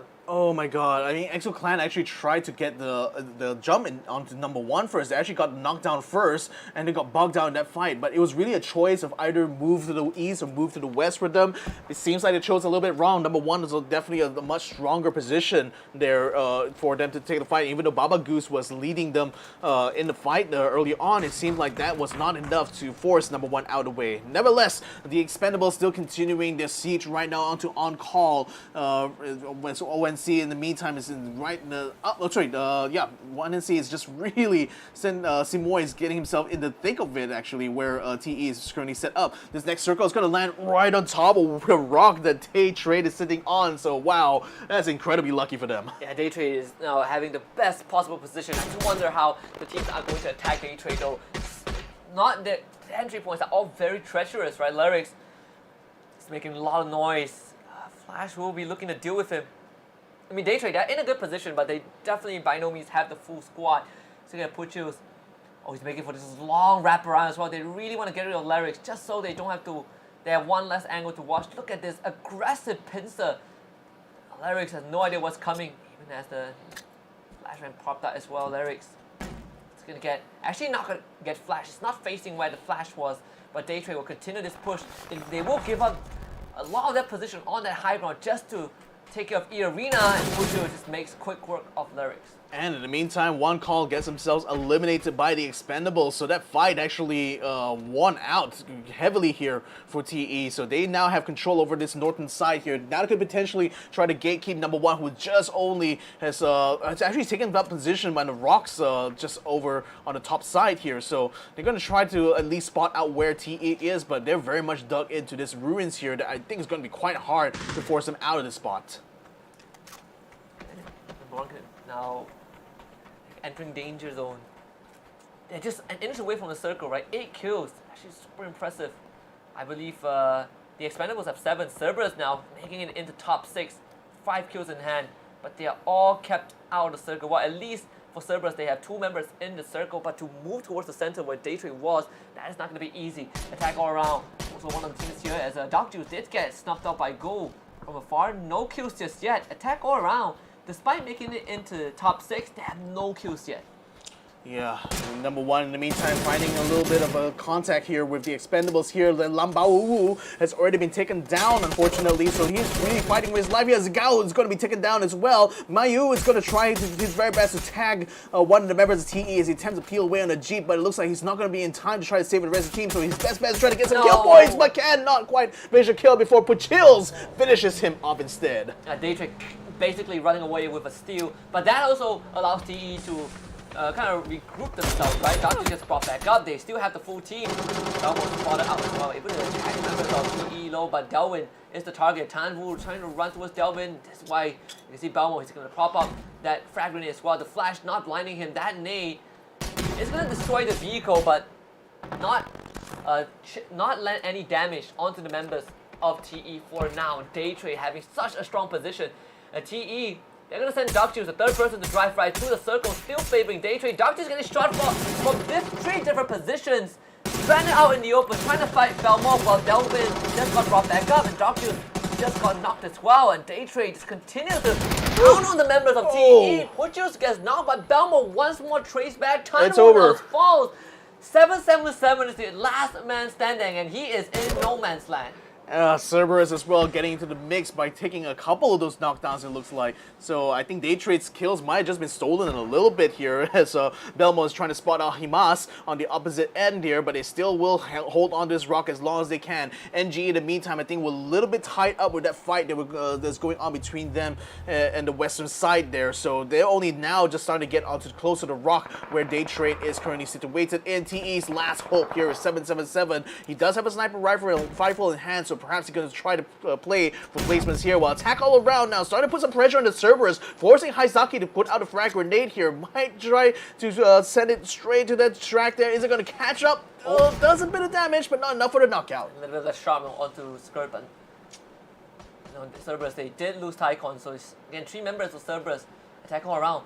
Despite them making it so far, they need kills, right? You need those extra points. Contrary to game 1, they had 1 placement point, but they had 7 kills. This time, it's the complete opposite. 777. Oh, no. Not much left in the tank for TE this time. No chicken dinner for them for sure. As Flash has his eyes basically locked on 777. The Expendables is caught in a horrible position, and then blue zone. Yeah, he's gonna take him out. He's gonna get that point away. Meanwhile, attack all around now. Heavy Skirt knocked down onto the ground thanks to NGE, nice. who gets the 2 in a row and actually just wipes out the rest of attack all around. It's down to 3, and all of them have 3 members. Whoa, amazing shots there by Wagner on the AUG as well, which is not easy to control his recoil, especially without any muzzle brakes. So that's certainly impressive control on his own there. Now Daytrade is finding themselves being part of the King of the Hill for now, but there's certainly many challenges for the throne here. CS is already starting to creep up from the western side here, and I think NGE as well is moving out from the southern side. So they have 3 fronts they have to watch out, 2 fronts they have to watch out for, and attacking from either end here. So it's not going to be quite guaranteed for Daytrade, but who's going to be the first one to get caught out here? It's going to be Haizaki actually taking some shots here from Van Ge, and I don't think he's going to be knocked down, but that's certainly going to be something for him to think about. While Van continues his onslaught here. He's fighting with Jill. Gets a good knockdown there onto Daytrade. And that completely opens up that angle for the rest of the team. Daytrade losing control slowly off their hill. Flash, he wants to help out his teammate, but again, right, one of the few disadvantages, you are so spread out. If you lose one member, the pillars quickly crumble of this foundation. Daytrade losing Belmont also, and they're down in their last place. There's only 1 last member left, which is found no assistance. NGE also having 2 of their members down. CES looking to claim the chicken dinner in this game number 2 as Fab moves towards his teammate to get him back. Flash once more, last man standing, just like round number 1. The energy drink top is up back up as Haizaki does get down, but Duke Knight is going to be able to walk on forward and get Haizaki back up. So Cerberus still in a pretty decent spot. 12 kills already. And they are still looking to get more. Cerberus in a good position. Big frag coming through. Himas also with the rest of the team. And just look at his frag, a bit short. So NG was able to get their members back up. So did Cerberus. Yeah, and the whole time Flash just has to just kind of like sit tight from his side here because there's not much he can do in this situation while there's still many members of CS still roaming about. So Himas is still on the other side there, and I think Flash might have spotted his head peeking above the rocks there. So he's going to send a grenade his way there, hopefully try to deal some damage. But then again, he's definitely waiting to see whether or not NGE will engage on the CS or CS do conversely onto NGE there. But without them making that first move, I don't think there's much that Flash could do. Yeah, CS just gotta be a bit patient. Flash does get 5, and that is even better. CS now have lesser minutes that they need to deal with. Big Nate coming through from the right. Steals that kill away. And CES making bank so far. Flash trying to push from behind. He's gonna make contact right now. Himas not gonna win that. Chicken dinner goes over to CERBERUS Esports. 14 kills. And just an incredible recovery Could have been 15 if Flash didn't steal that with the grenade there, but that was actually like the best situation you're gonna hope for. If you can't get a chicken dinner, you know, at least take away some points from the one who's gonna eventually get it. And Cerberus looking like another day in the office, really, for them. Not a lot of excitement from their faces, but they certainly know they've nailed down quite a good round here. A good reply, especially after having a bit of a rough start to the first match. Yeah, and just so much more composure, right? This game, they take all the boxes they need. They got rid of PMA very early on. That's already 4 points, and they just rampage through the rest of the circle. And again, right, Daytrade, they had the best position, but holding it is a completely different story. And NGE was able to break the stalemate. Cerberus just swooped in to kind of take advantage of that. Yeah, so well done. This is yet another like very exciting final circle we've seen here, and I think like it's going to be the pattern we're going to continue to see throughout the day here as these teams are already getting now they've already gotten quite the feel of how it is to fight against each other. You know that some of these guys will be raring to try to have another go at these teams here, but for Cerberus at least, good recovery there, especially after having only finished in 9th place in match number 1. Now taking chicken dinner in round number 2 is certainly going to do dividends with them in their like quest to be on top of the leaderboard for today. And I believe Cerberus, you know, they played majority of the round with just 3 members, right? Because they did lose one of it very early on to PMA at Picado, and they still were able to pull through. So they lost Tycon, very unfortunate. But overall, I think most of the teams that were consistent on round 1 still remain consistent in round 2. You know, well, Cerberus being the new addition, but Daytrade, the Expendables, they are still doing very well. I believe Attack All Around also, not just consistent, but they had a slightly better round to it, just in terms of placement. Yeah, and shout out as well to QConfirm and team number 1. They were involved in quite a few scraps here today, and it seems like they were able to handle the challenge quite handily. I mean, QConfirm had 2 separate teams they were trying to fight against. I think NGE was one of them. I think Daytrade even caught them out at one point. Number 1 was straight up being assaulted by EXO Clan as they tried to wrap their way through to the phase 6 circle, but was able to hold them off and actually take them out completely. In eArena, this was an amazing sort of entry here that was allowed them to take out QConfirm, which unfortunately left them quite out of the final circle fight here, only to get cut down eventually once Daytrade actually finds them, you know, as they try to maneuver into this next circle. And there's just unfortunate positioning there because Daytrade was already in position on his rocket, and it just so happened that the next phase just really favored them in this round. And overall, I mean, you see eArena, they had a pretty good start, you know, the early to mid game, but they were just caught out in the open by Daytrade of all teams. So very unfortunate circumstances for eArena. Aside from that, towards the end, you know, it's just Daytrade really trying to greed out and hold the entire hill. And you know, NGE was able to find a kind of chink in the armor and open it up for the rest of the team to come right in. But either way, if you know, for Daytrade, they know that it's not an easy task. Even in game number 1, they had to survive. They survived longer than they, you know, were expected to. So, you know, shouldn't beat themselves too bad about it. You know, they're still doing pretty fine. Yeah, so that is the end of the highlights here for match number 2 here. We're going to be waiting for the results to be tabulated here before we have a fuller picture of where this team stands after match number 2. But that's all the Miramar rounds done. I mean, are you happy? I'm excited now, right? We got Tego next. Yeah. That's the 3rd match. That's the most exciting part. First time the Tego is play in an official PUBG tournament, and I'm glad that, you know, the Asia Super Cup is going to be that platform. We're going to see where these teams stand. Again, right, we talk about the Tego Challenge. Some of these teams have demonstrated pretty good result, you know, made in Thailand. You have Daytrade, you have Cerberus, you have eArena, even NGE. But can they translate that into this group stage? That's the thing. That's going to be the big question in everyone's mind when they meet for the first time here in this PUBG Asia Super Cup. But as we continue to tabulate the results here, with Cerberus having like another like double-digit kill round here. I mean, I think we're going to be seeing these teams sort of like see where they're going to lie when it comes to like the teams that get a chicken dinner versus how many kills they get. I think it's going to be a kind of a race to see who's going to be able to hoard the majority of those kind of kill points, isn't it? Yeah, pretty monstrous round, honestly, for some of these teams. I think even for number 1, right? match one they didn't do. They were not kind of like in the final circle, but in this game they made it further and they got more kills, so it does keep them in the running for top 8. Indeed, and with the other teams though, like at the very least, at least they were able to recover some kill points. Flash finding himself yet again being the last man standing for Daytrade.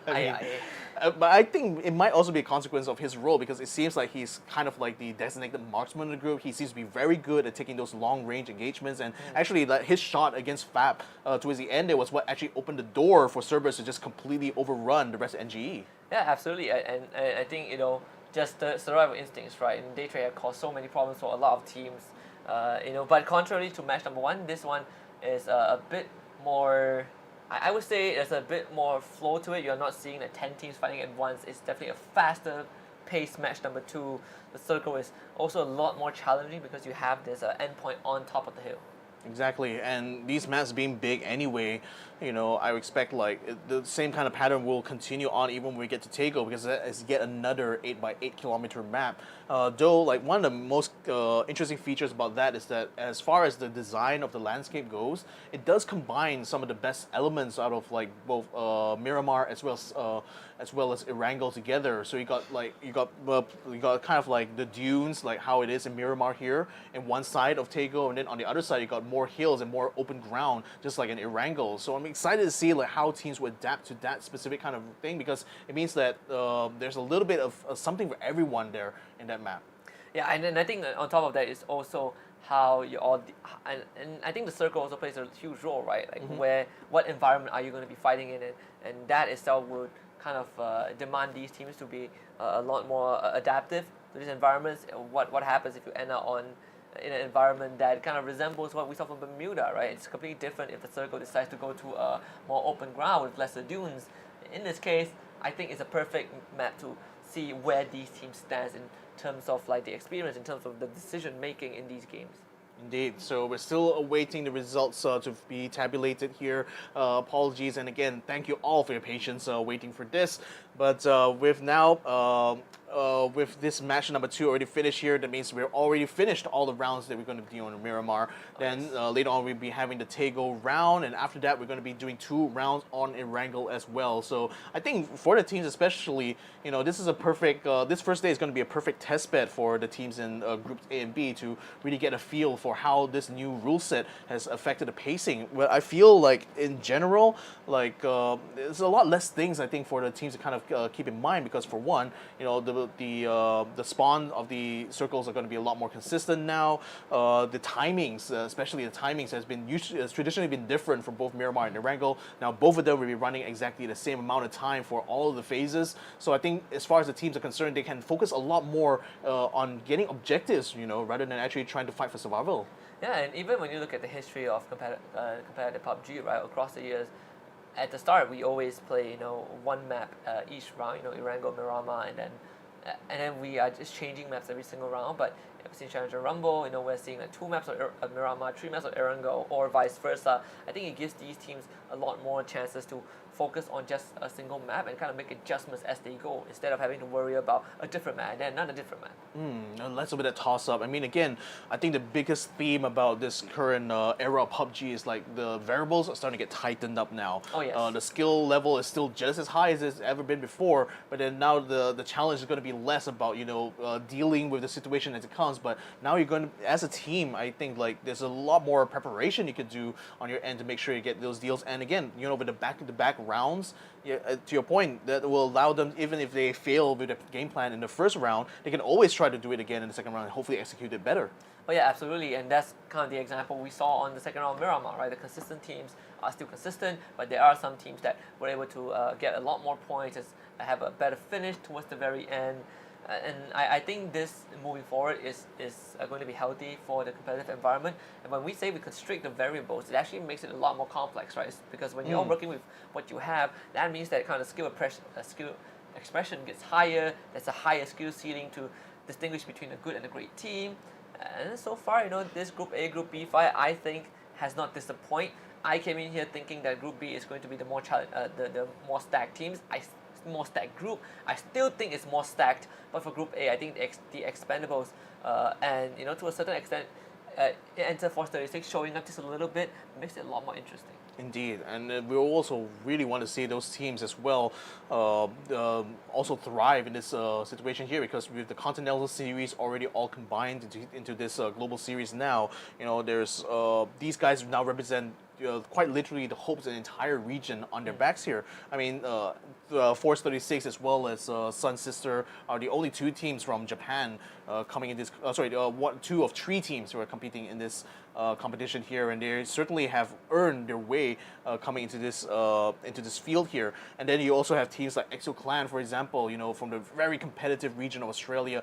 They're the only ones who managed to win the Challenge Rumble, and that's why they actually got their place here. So the entirety of Oceania, I expect, is literally cheering them on, as they attempt to try to make their own. Unfortunately, these couple of rounds here seem to have not turned out well for the Australian squad. Yeah, they definitely need a lot more than just those cheers of support, right? Because both rounds, it has been very brutal for EXO Clan. I mean, you look back at round 2, these guys didn't catch a break, right? They were trying to make these long rotations, but they were constantly getting shot. They were constantly getting picked off. It's just very unlucky for EXO Clan, and they had no real answers to deal with all the other teams on Miramar. So hopefully, we go to Tego, EXO Clan will be able to bounce back, because I think they are running out of time already. Yeah, I think like the plan from EXO Clan, given like that they jumped out very early into the fight, they mostly hung around the northern side and had to eventually make their way to the circle from quite a long distance. So I think they were banking on the fact that they would be able to use the vehicles in Miramar to be able to cut the distance down. But I think specifically for that second match there, it seemed like at one point they had a crossroad, basically. Either try to take the fight against two members of the Expendables, or try to fight against number 1, who was already holed up inside the building, and there was a full squad. And they chose to go into number 1. And I think that was kind of the bad choice with them, because number 1 was the one who eventually wiped them out completely. So I think these kind of minute-by-minute decisions are, in fact, like what sort of is really hard, to be fair, for EXO Clan, but unfortunately, they kind of chose wrong. Oh yeah, and that's what makes it. I think if you are EXO Clan, you're definitely feeling the pressure already, right? You have 3 more rounds today, no more Miramar, and they have to play tomorrow as well against Group C, who are basically watching this tournament today very closely. So I think if you're EXO Clan, it's not only kind of the reputation of OCN on the line, but you really gotta try to make those adjustments. I think that when you look at the players in these gunfights, I'm confident that they can win, but it's just these rotations that are getting caught out way too often, and I don't think it's completely on them as well, right? It's just unfortunate that they were put in those positions. I just hope that moving into Tego and for the rest of the group stage, EXO Clan can make a recovery, and we will give them some time to make a recovery, because we also would go for a break. So we will be back in just a while for more PUBG action. This time we're going to head over to Tego, so don't go anywhere. We'll be right back.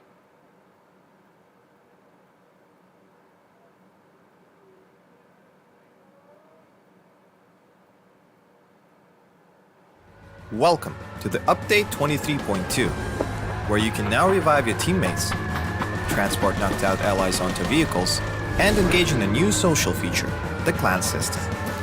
Let's dive right in. I think we may be a bit early. Yeah. First on the menu is the brand new revival system. To reduce frustration during squad play and promote diverse strategies in normal matches, you will now be able to revive your fallen teammates. Just retrieve the blue chip from their death boxes and register it at one of the transmission towers scattered across the map, or through a wireless transmitter item obtained through farming. They can then rejoin the match via a respawn plane that flies once per phase. Note that this feature is available only in normal and custom matches on Erangel, Miramar, and Destin. Next, we're introducing a new DBNO feature, allowing you to carry knocked out teammates and place them inside vehicles. This addition provides players with an alternative way to evade danger without having to only abandon or revive your teammates. We are also finally ready to unveil our new clan system. Create or join a clan, play matches, and earn XP to level up your clan. As your clan levels up, you will be able to upgrade your clan tags. Not only that, but you can also earn a BP boost by playing with your clanmates. Definitely worth. And as always, make sure to check out the patch notes for all the details. Update 23.2 has plenty more in store this month, including a DBNO rebalance, general lobby UX UI improvements, a slight buff to the Ace-32, and more. Starting with this update, prepare to become your team's hero, transport teammates to safety, and establish your own PUBG Battlegrounds clan for double the excitement. And we'll see you on the Battlegrounds.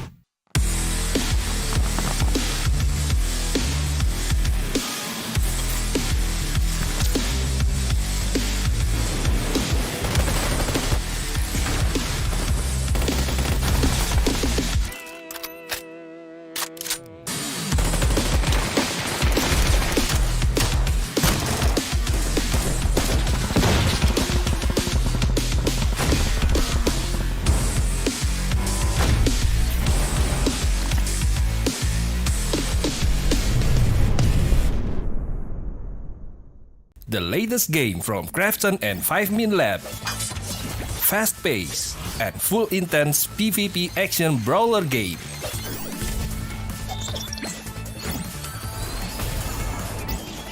Use your best combo to send your opponent to the lobby.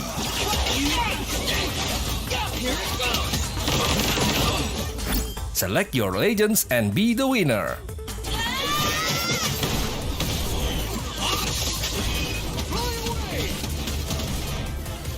Pick the mode that suits your fighting style, from 1v1, 2v2 to Battle Royale. Available to download and play free on Play Store, App Store and Steam.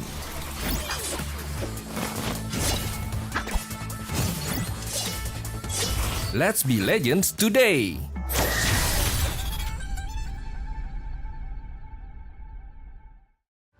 Welcome to the Update 23.2, where you can now revive your teammates, transport knocked out allies onto vehicles, and engage in a new social feature, the clan system.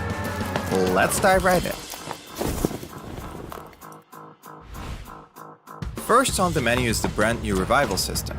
To reduce frustration during squad play and promote diverse strategies in normal matches, you will now be able to revive your fallen teammates. Just retrieve the blue chip from their death boxes and register it at one of the transmission towers scattered across the map, or through a wireless transmitter item obtained through farming. They can then rejoin the match via a respawn plane that flies once per phase. Note that this feature is available only in normal and custom matches on Erangel, Miramar, and Destin. Next, we're introducing a new DBNO feature, allowing you to carry knocked out teammates and place them inside vehicles. This addition provides players with an alternative way to evade danger without having to only abandon or revive your teammates. We are also finally ready to unveil our new clan system. Create or join a clan, play matches, and earn XP to level up your clan. As your clan levels up, you will be able to upgrade your clan tags. Not only that, but you can also earn a BP boost by playing with your clanmates. Definitely worth. And as always, make sure to check out the patch notes for all the details.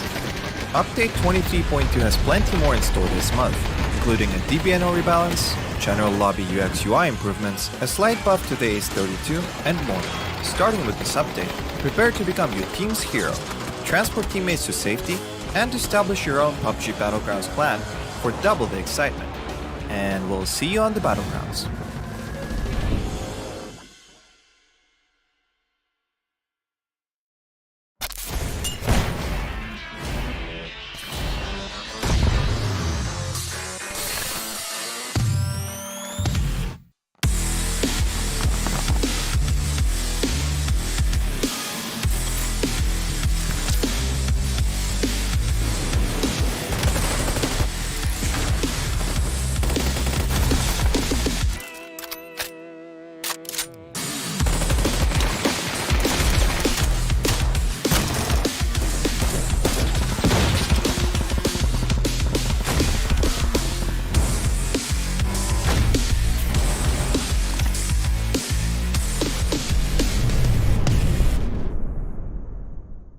The latest game from Krafton and 5min Lab. Fast pace and full intense PvP action brawler game.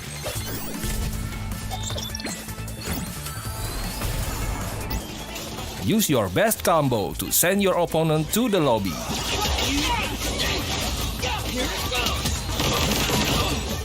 Select your legends and be the winner.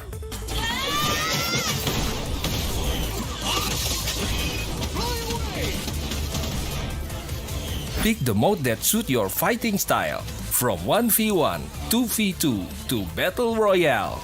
Available to download and play free on Play Store, App Store and Steam.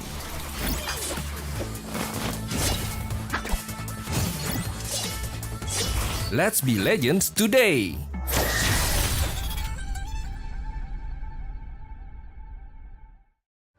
Welcome to the Update 23.2, where you can now revive your teammates, transport knocked out allies onto vehicles, and engage in a new social feature, the clan system. Let's dive right in. First on the menu is the brand new revival system. To reduce frustration during squad play and promote diverse strategies in normal matches, you will now be able to revive your fallen teammates. Just retrieve the blue chip from their death boxes and register it at one of the transmission towers scattered across the map, or through a wireless transmitter item obtained through farming. They can then rejoin the match via a respawn plane that flies once per phase.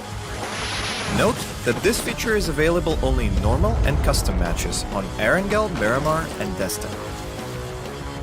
Next, we're introducing a new DBNO feature, allowing you to carry knocked out teammates and place them inside vehicles. This addition provides players with an alternative way to evade danger without having to only abandon or revive your teammates. We are also finally ready to unveil our new clan system. Create or join a clan, play matches, and earn XP to level up your clan. As your clan levels up, you will be able to upgrade your clan tags. Not only that, but you can also earn a BP boost by playing with your clanmates. Definitely worth. And as always, make sure to check out the patch notes for all the details. Update 23.2 has plenty more in store this month, including a DBNO rebalance, general lobby UX UI improvements, a slight buff to the Ace 32, and more. Starting with this update, prepare to become your team's hero, transport teammates to safety, and establish your own PUBG Battlegrounds clan for double the excitement. And we'll see you on the Battlegrounds.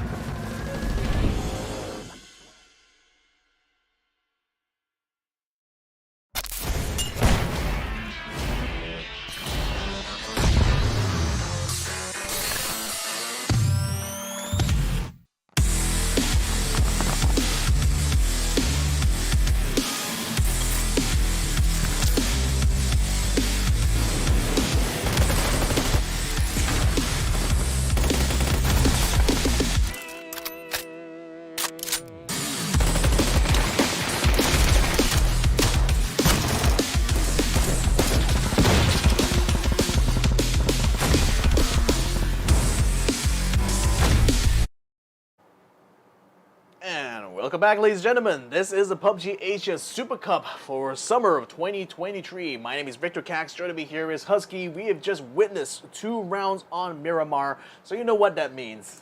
It means we are going to round 3. It means we are going to see Taego for the first time in a competitive circuit. Very, very excited. You know, we've gone through some of the teams who have been pretty consistent. You know, Daytrade, CERBERUS, eArena have been doing well. The Expendables, and even number 1 kind of showing up big time towards the very end. Well, now before we go into Taego, we also have to kind of catch up on something after match 2, right? We have the standings that's going to be shown in a little bit, and I'm curious to see where these teams are at right now on the leaderboard, because top 8 is where they want to be at. Yeah, exactly. So while they're setting up for Taego, we weren't able to bring you guys the live results early on just before the break. So hopefully we'll be able to give you guys a good picture of where these teams now stand overall.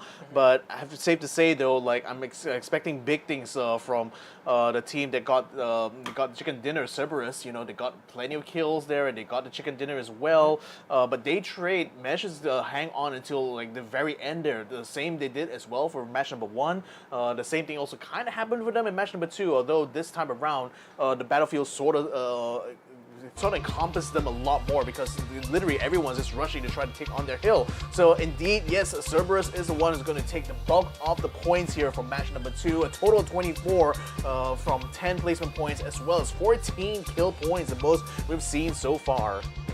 And also another solid round from Daytrade, right? 16 points, finishing second. NGE and TE both getting 11. Number 1, again, having a big round, getting 10 points. And AAA, you know, towards the end, I thought that they had a better round, but that's in terms of placement. 4 placement points, but 0 kill points. It's a very, very slow round for AAA. eArena also only managing to get 3 for themselves. So it's fair to say, I mean, for TE, you know, for Daytrade, for Cerberus, at least for TE and Daytrade, they are having a very, very good time so far in this group stage. Yeah, and with the Expendables actually being able to get a lot of kills in this round here, relatively speaking, I think that bodes quite well for their chances in the overall leaderboard later on. Special shout out as well to eArena as well as QConfirm, even though they weren't able to maximize the most out of like the encounters they managed to get, but nevertheless they managed to do enough to allow them a place on the first page here in 7th and 8th respectively, and number 1 being able to get themselves up in the 5th place. It's becoming a very like heavily Vietnamese affair here, I have to say, so far in groups A and B. Oh, absolutely. I mean, the consistency is definitely there now. The current standings, you know, by the end of match number 2, TE at the very top, right, 32 points, followed by Cerberus 27, Daytrade in 3rd with 25, eArena with 19, NGE and Attack All Around, you know, tied in 12th, with 12 points. Number 1 squeezing through just off of 1 good round, you know, putting themselves in 7th place with the 11 point. UV and QC tied, you know, with 9 points, but obviously UV just had more placement points, and it's kind of the deal breaker, at least for now. But you know, we still have 3 more rounds to go before day 1 ends. But looking at the current standings, you can clearly see that we have some front runners.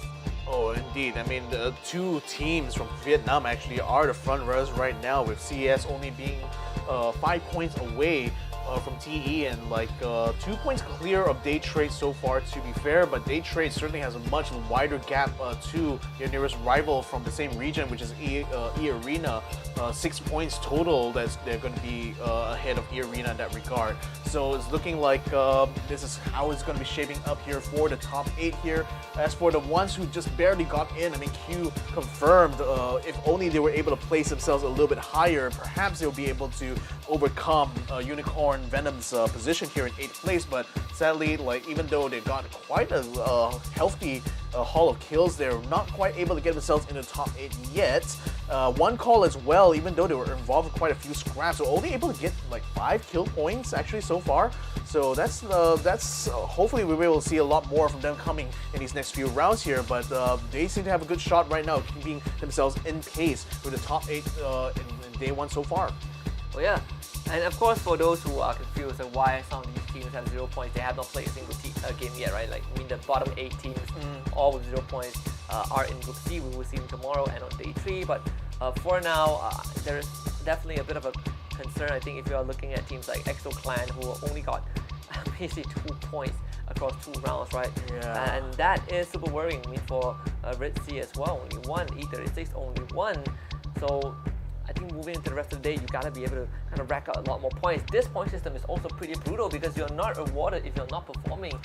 Look at how the placement point is distributed. That itself is a very telling sign of how high the stakes are. Indeed, it is. Like, if you finish, you know, a little too low, you're just not going to get any points for placement at all. So the only points you're going to be able to bank on are the points you get from kills itself. And in that regard, the teams that are not able to place, not able to convert into a lot of kills either. So that's kind of tough luck for them. Now we're going to be taking on to the Korean landscape of Taego here, ladies and gentlemen. This is exciting days here for the Asian PUBG scene, as we now have a flight path going from west to east here, cutting over the Hosan prison area, which AAA actually is setting themselves up close to that coast here.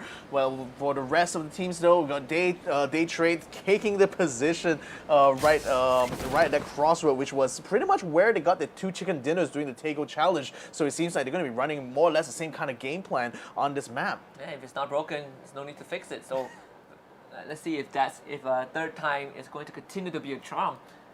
You know, Taego map is kind of inspired by kind of South Korea as a nation, Yep. right? So it's very, very interesting to see how these buildings are designed, how the landscape is. We really see at least, I think, 2 teams, SST and Daytrade, basically dropping at around the same area. And if you are in the SunSister, this is very crucial. It's very crucial that you don't start losing members early on, right? Because their position not looking too good, but Daytrade, they will take any points to solidify their spot in the top 8. Now, Hosan itself is a huge urban sprawl, so there's plenty of nooks and crannies that both SST and Daytrade could continue to farm even without encountering each other. I would expect they would know that they're being hot dropped on either end, so they're definitely keeping an eye out. And you especially see Belmov taking onto the rooftop here, actually spotting a couple of members of SST on the opposite side of the street. So in the meantime, the rest of his team will be able to continue their farm here, already picking up some good weapons and health kits, I expect, out of that exchange. But for now, SST is also being very wary about where they're going to try to place themselves, because knowing that Daytrade is a very formidable team to try to fight up against, and SunSister having borne the brunt of a lot of bad attacks on the last couple of rounds here, certainly going to be looking to try to get a good start here on this new map.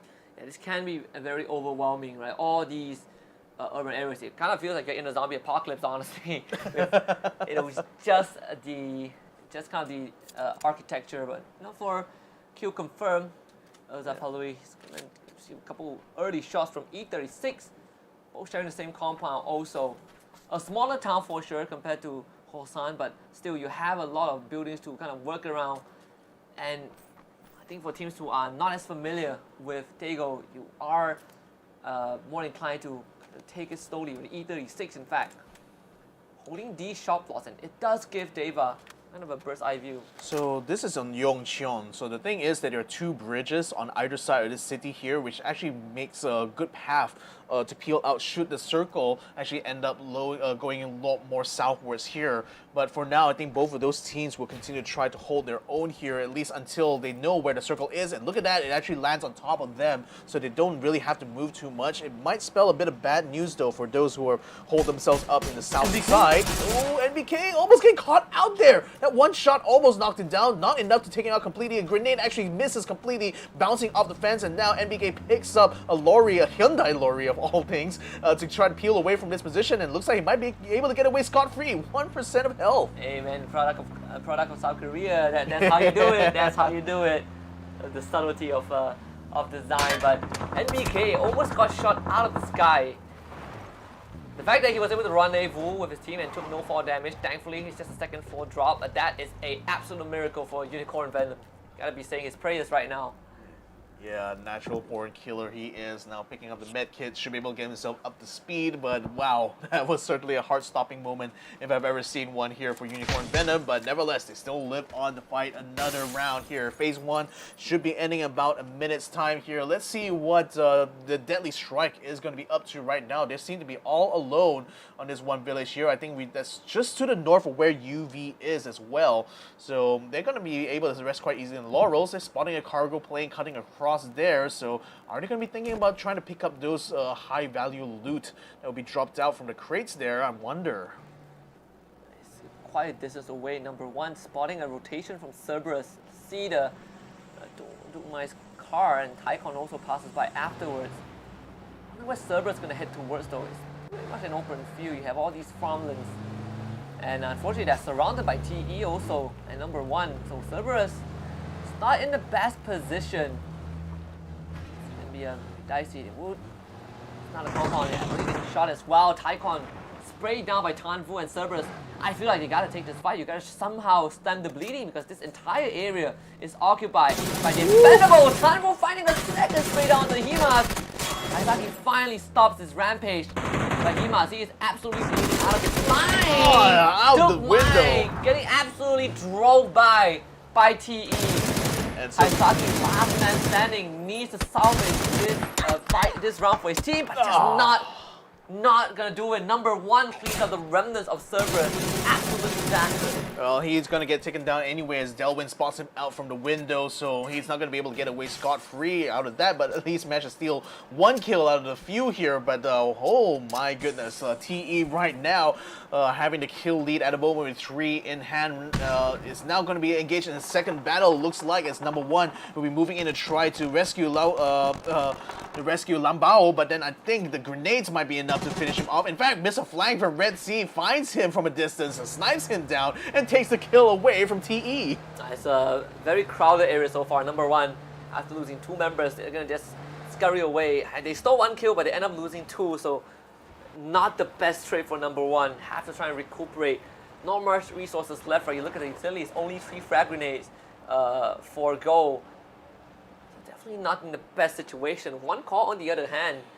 Actually, Seymour did have EXO Clan kind of in his sight. Chimpy just driving by as EXO Clan split up into basically 4 individual escorts.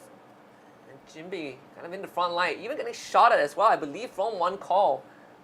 Chimpy normally plays that kind of role where he comes out to scout. We also see like Baba Goose doing the same as well for his team. But right now being spread out means you're going to be able to cover a lot of ground as far as looting is concerned. And I think they're going to be looking to try to get some good throwables and weaponry to use here should they come into the next encounter. Redsea Esports in the meantime, with Mr. Flank already picking out that 1 kill, certainly on a roll right now, taking over this position here, hoping to try to get some good loot. Attack all around actually takes control of his house. Has actually been freshly looted by number 1, so I don't know if there's going to be much for them to pick up here, although it doesn't seem like they're hurting too much when it comes to supplies. Yeah, just fighting for scraps, right? Attack all around, not getting too much out of this, unfortunately. Having to continue traveling, but they did have 2 different squads, so you get to cover more ground in this game. 8x8, pretty huge, a lot of land to walk around. In fact, I think the peek out the window, kind of getting an inkling of where an enemy team might be, and that's number 1 across the river, I believe, across the road.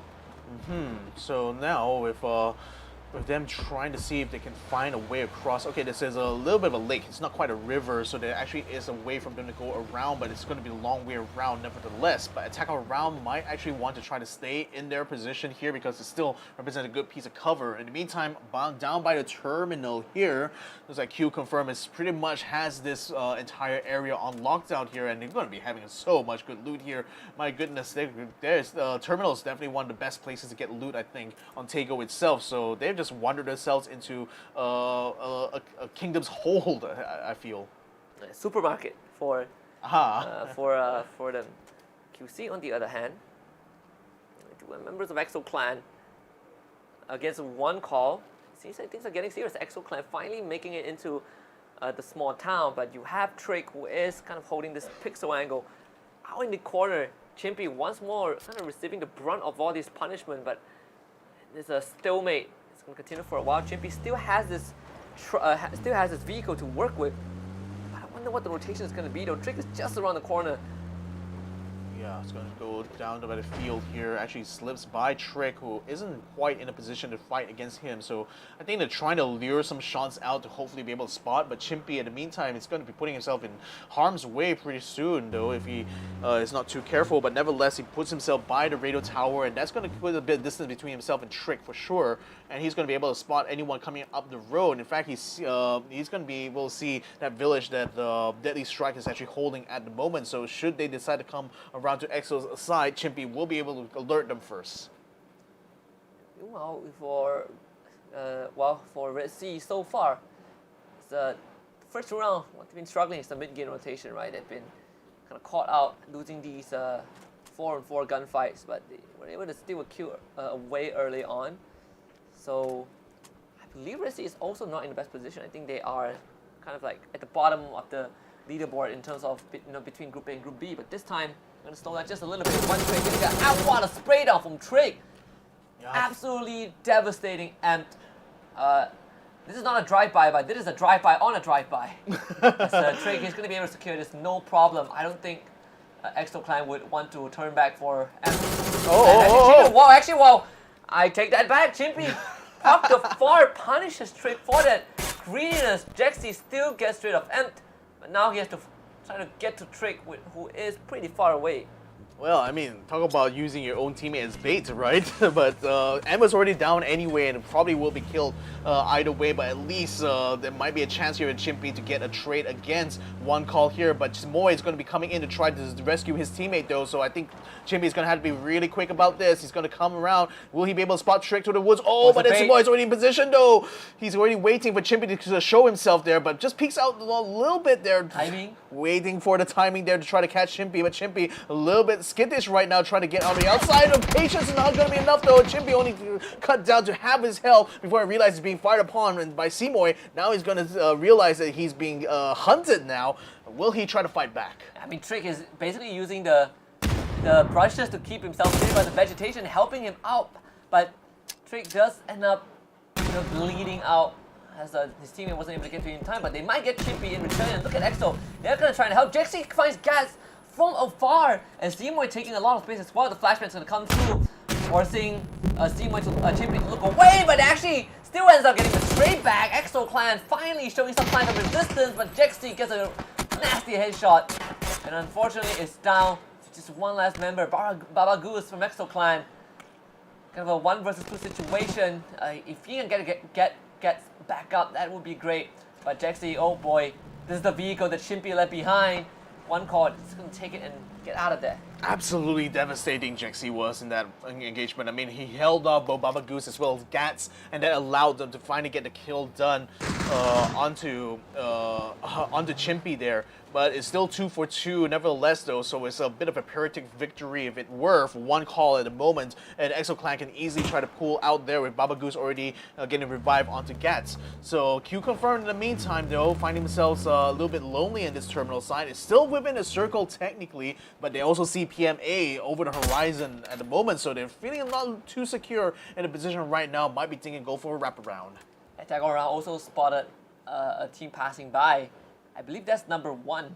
They tagged it just a little bit, but unfortunately the terrain makes things a bit hard. Daytrade on the other end. See, across that entire river. Attack all around is basically out in the open. So far, it's a small building. Not much for them to go on. You know, Redsea within the crosshairs of E36. Okay, he's just being very actively spawning other members of Redsea. Yeah, I mean, EF36 has so far, they're not lacking in shooting skill. I think it's just a matter of luck and like tactics that kind of like failed them in the last 2 rounds. But nevertheless, against Redsea, this should be an interesting fight between them because Redsea technically is going to be able to gatekeep them somewhat. Though QConfirm is also drawing a bit of fire here from E36 conversely.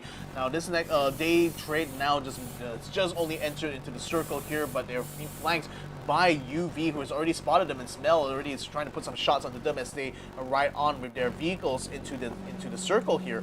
In the meantime though, looks like they were able to stay out of trouble for the most part, but it might be wandering into some chaos soon because I also see the Expendables being in their path. UV's to start fighting though. Daytrade driving right into them.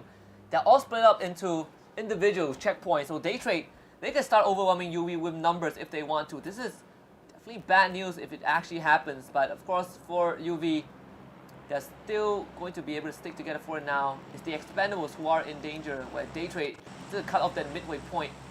The fact that Daytrade were able to drive in without much resistance just gives them a lot of room to work with. Meanwhile, off-screen, Sylvia actually finds Gas and EXO Clan. Oh boy, they're down to just one man. It's Baba Goose. Baba Goose on the run. Yeah, and on the run indeed. There's no way he's going to be able to come back to save his teammate here without exposing himself to Sylvia here. Even though he does have an SLR, one shot is still all it takes to knock down Baba Goose. One shot to hit it especially.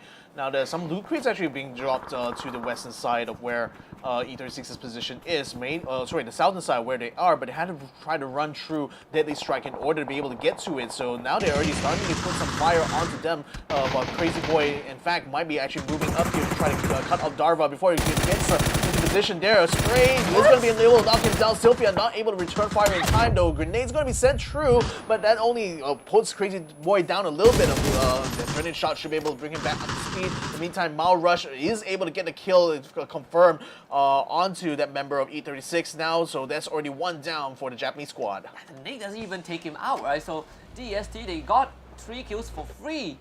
And EXO Clan actually got wiped out off screen as well.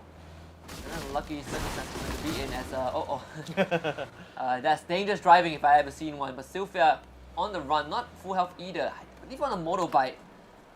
Bullfish doesn't see him, so Sylvia will get to live on for a bit longer. But NGE facing some sort of pressure from eArena from that high ground. Yeah, and NGE at the moment is already picking up 2 kills. Sylvia has finally been taken out here by QC, so that's a kill literally confirmed there, and E36 kind of out for the count. But NGE in the meantime, not under a lot of intense pressure, but they are flanked by both eArena as well as One Call, so they're not exactly going to be able to move out of the way, but they just might be able to gatekeep eArena a little bit in this next round here. Certainly for those who are in the terminal, which is QConfirm and PMA, they're going to be locked in a bit of a fight here, but Deadly Strike, gotta say, luckiest guys in the group, because not only is the circle landing on top of them, they got some good loot drop from the cargo plane just moments ago that they will definitely be able to use. And you can say the same for Redsea, right? They also are in a pretty decent spot as well. The TE and Daytrade taking control beside each other. I think that southeastern side is going to be a bit more intense with your 3 teams, the UV, Daytrade, the TE around as well. Attack all around. Meanwhile, was able to get initial knock on the impact and attack all around, now facing some resistance as Unicorn Venom decides to join in. A 3-way fight. Yeah, and a 3-way fight indeed it is, because you got UV on this western side, you got on the other, number 1 as well, taking some shots from SunSister, but it looks like SunSister is a bit hurting as well, because they're also taking fire from attack around. Jedi getting the kill with the Mini 14, so it's making it hard for SunSister to hold their own, because they don't really have a lot of cover to work with to begin with, because now they're stuck in the middle of this paddy field here, and they're not going to be able to fight back too hard. But now going for the shot against Miao Yu, almost takes him out before he gets to the rock, but unfortunately his teammate Jigao is going to be taken down, and Tay9 actually finishes him off as well, so that's number 1 already taken out for the count. And NGE, they had 1 skill stolen away, but they're still able to rack up 3 so far. It's gatekeeping at the edge of the circle, but I don't think there's much more teams from that eastern side, so we can expect NGE to not face too much resistance. They can start moving in, but if they do, it's gonna push them straight into TE. eArena in the also some sort of a pushback as they try to enter the circle. PMA losing 2 members and instantly gets absolutely obliterated by QC. Yep, QC very much the kings of the terminal right now, so they will be able to hold their own while they wait for the blue zone to come in, unless eArena has some other ideas, because they're starting to push on into the position a little bit, just encroaching into their backyard, no big deal. But QConfirm nevertheless still has a lot of cover to work with and still have their vehicle, so they're already starting to pile in and start to make the rotation out from the terminal and into the center of the circle. Just have to cut right through where eArena is, so they're hoping to not draw too much fire, but eArena does still have a lot of good weapons in hand, especially Zizzy with his SLR has already drawn, has not quite drawn blood yet, but certainly looking to try to add 1 to his the tally here for the team. He's already seen Jexy inside the shed, so he's actually keeping him completely suppressed, while Hakai watches as SunSisters actually peel away into the horizon in their little Hyundai, unless he has last word here with that spray, but it doesn't seem to be doing too much there. Does a bit of damage, but a shot by Jedi actually finishes him off and actually helps attack all around take those kills away here from NGE. Yeah, SunSister basically pincered by 2 massive teams, and the circle now absolutely favors Redsea, who are still chilling in that complex, right? There's nothing that there's no worry, nothing for them to worry about. Maybe DST who will be driving in from the eastern side. eArena actually Sizzy getting knocked down to the ground, and look, Jexy doing massive work. QC also putting a lot of pressure onto eArena. They want to try to help their teammate, but I'm not sure if they can make it there in time. Sizzy ends up getting taken down by Duck Juice. Unfortunately, eArena not able to extract that father member. QC now plants themselves, sees eArena in front of them. A lot of smoke grenades being thrown out. You can see the amount of supplies drop down as well from afar, and they're in NGE's vicinity, and unfortunately for Larry, in an attempt to save his buddy, he is now caught out in the open. Yeah, and he's going to be forced to go prone there with the scope continuing to rain down bullets onto him. There's no way he's going to be moved out of the way. He pops up in smoke though, so that should be able to give him a little bit of cover for now and a little bit of reprieve as he attempts to get his vehicle back up online. But QC really is trying to aim to the other two members on the left-hand side there, but it wasn't able to get the engagement done quite yet. Perhaps it may be able to do it now. Daytrade in the meantime under fire right now. Grenades being sent in their general direction, and the shots coming from attack all around as well. So AAA is now putting the pressure onto the Thai squad here, making rather the Thai top seed at the moment, and actually is doing quite a number on the depth. J-Dai with a grenade, and Jack with another frag grenade. They're just grenades for days right now raining onto Daytrade, and it doesn't seem like they'll be able to hold it. Oh, there's already one down. Noise is already quite low. Might be in danger of being taken out by a shot here from attack all around. No, the grenade will be the one to finish him up instead, and with the flames being thrown up, Day now Flash. He's looking like one of two members of Daytrade still standing right now.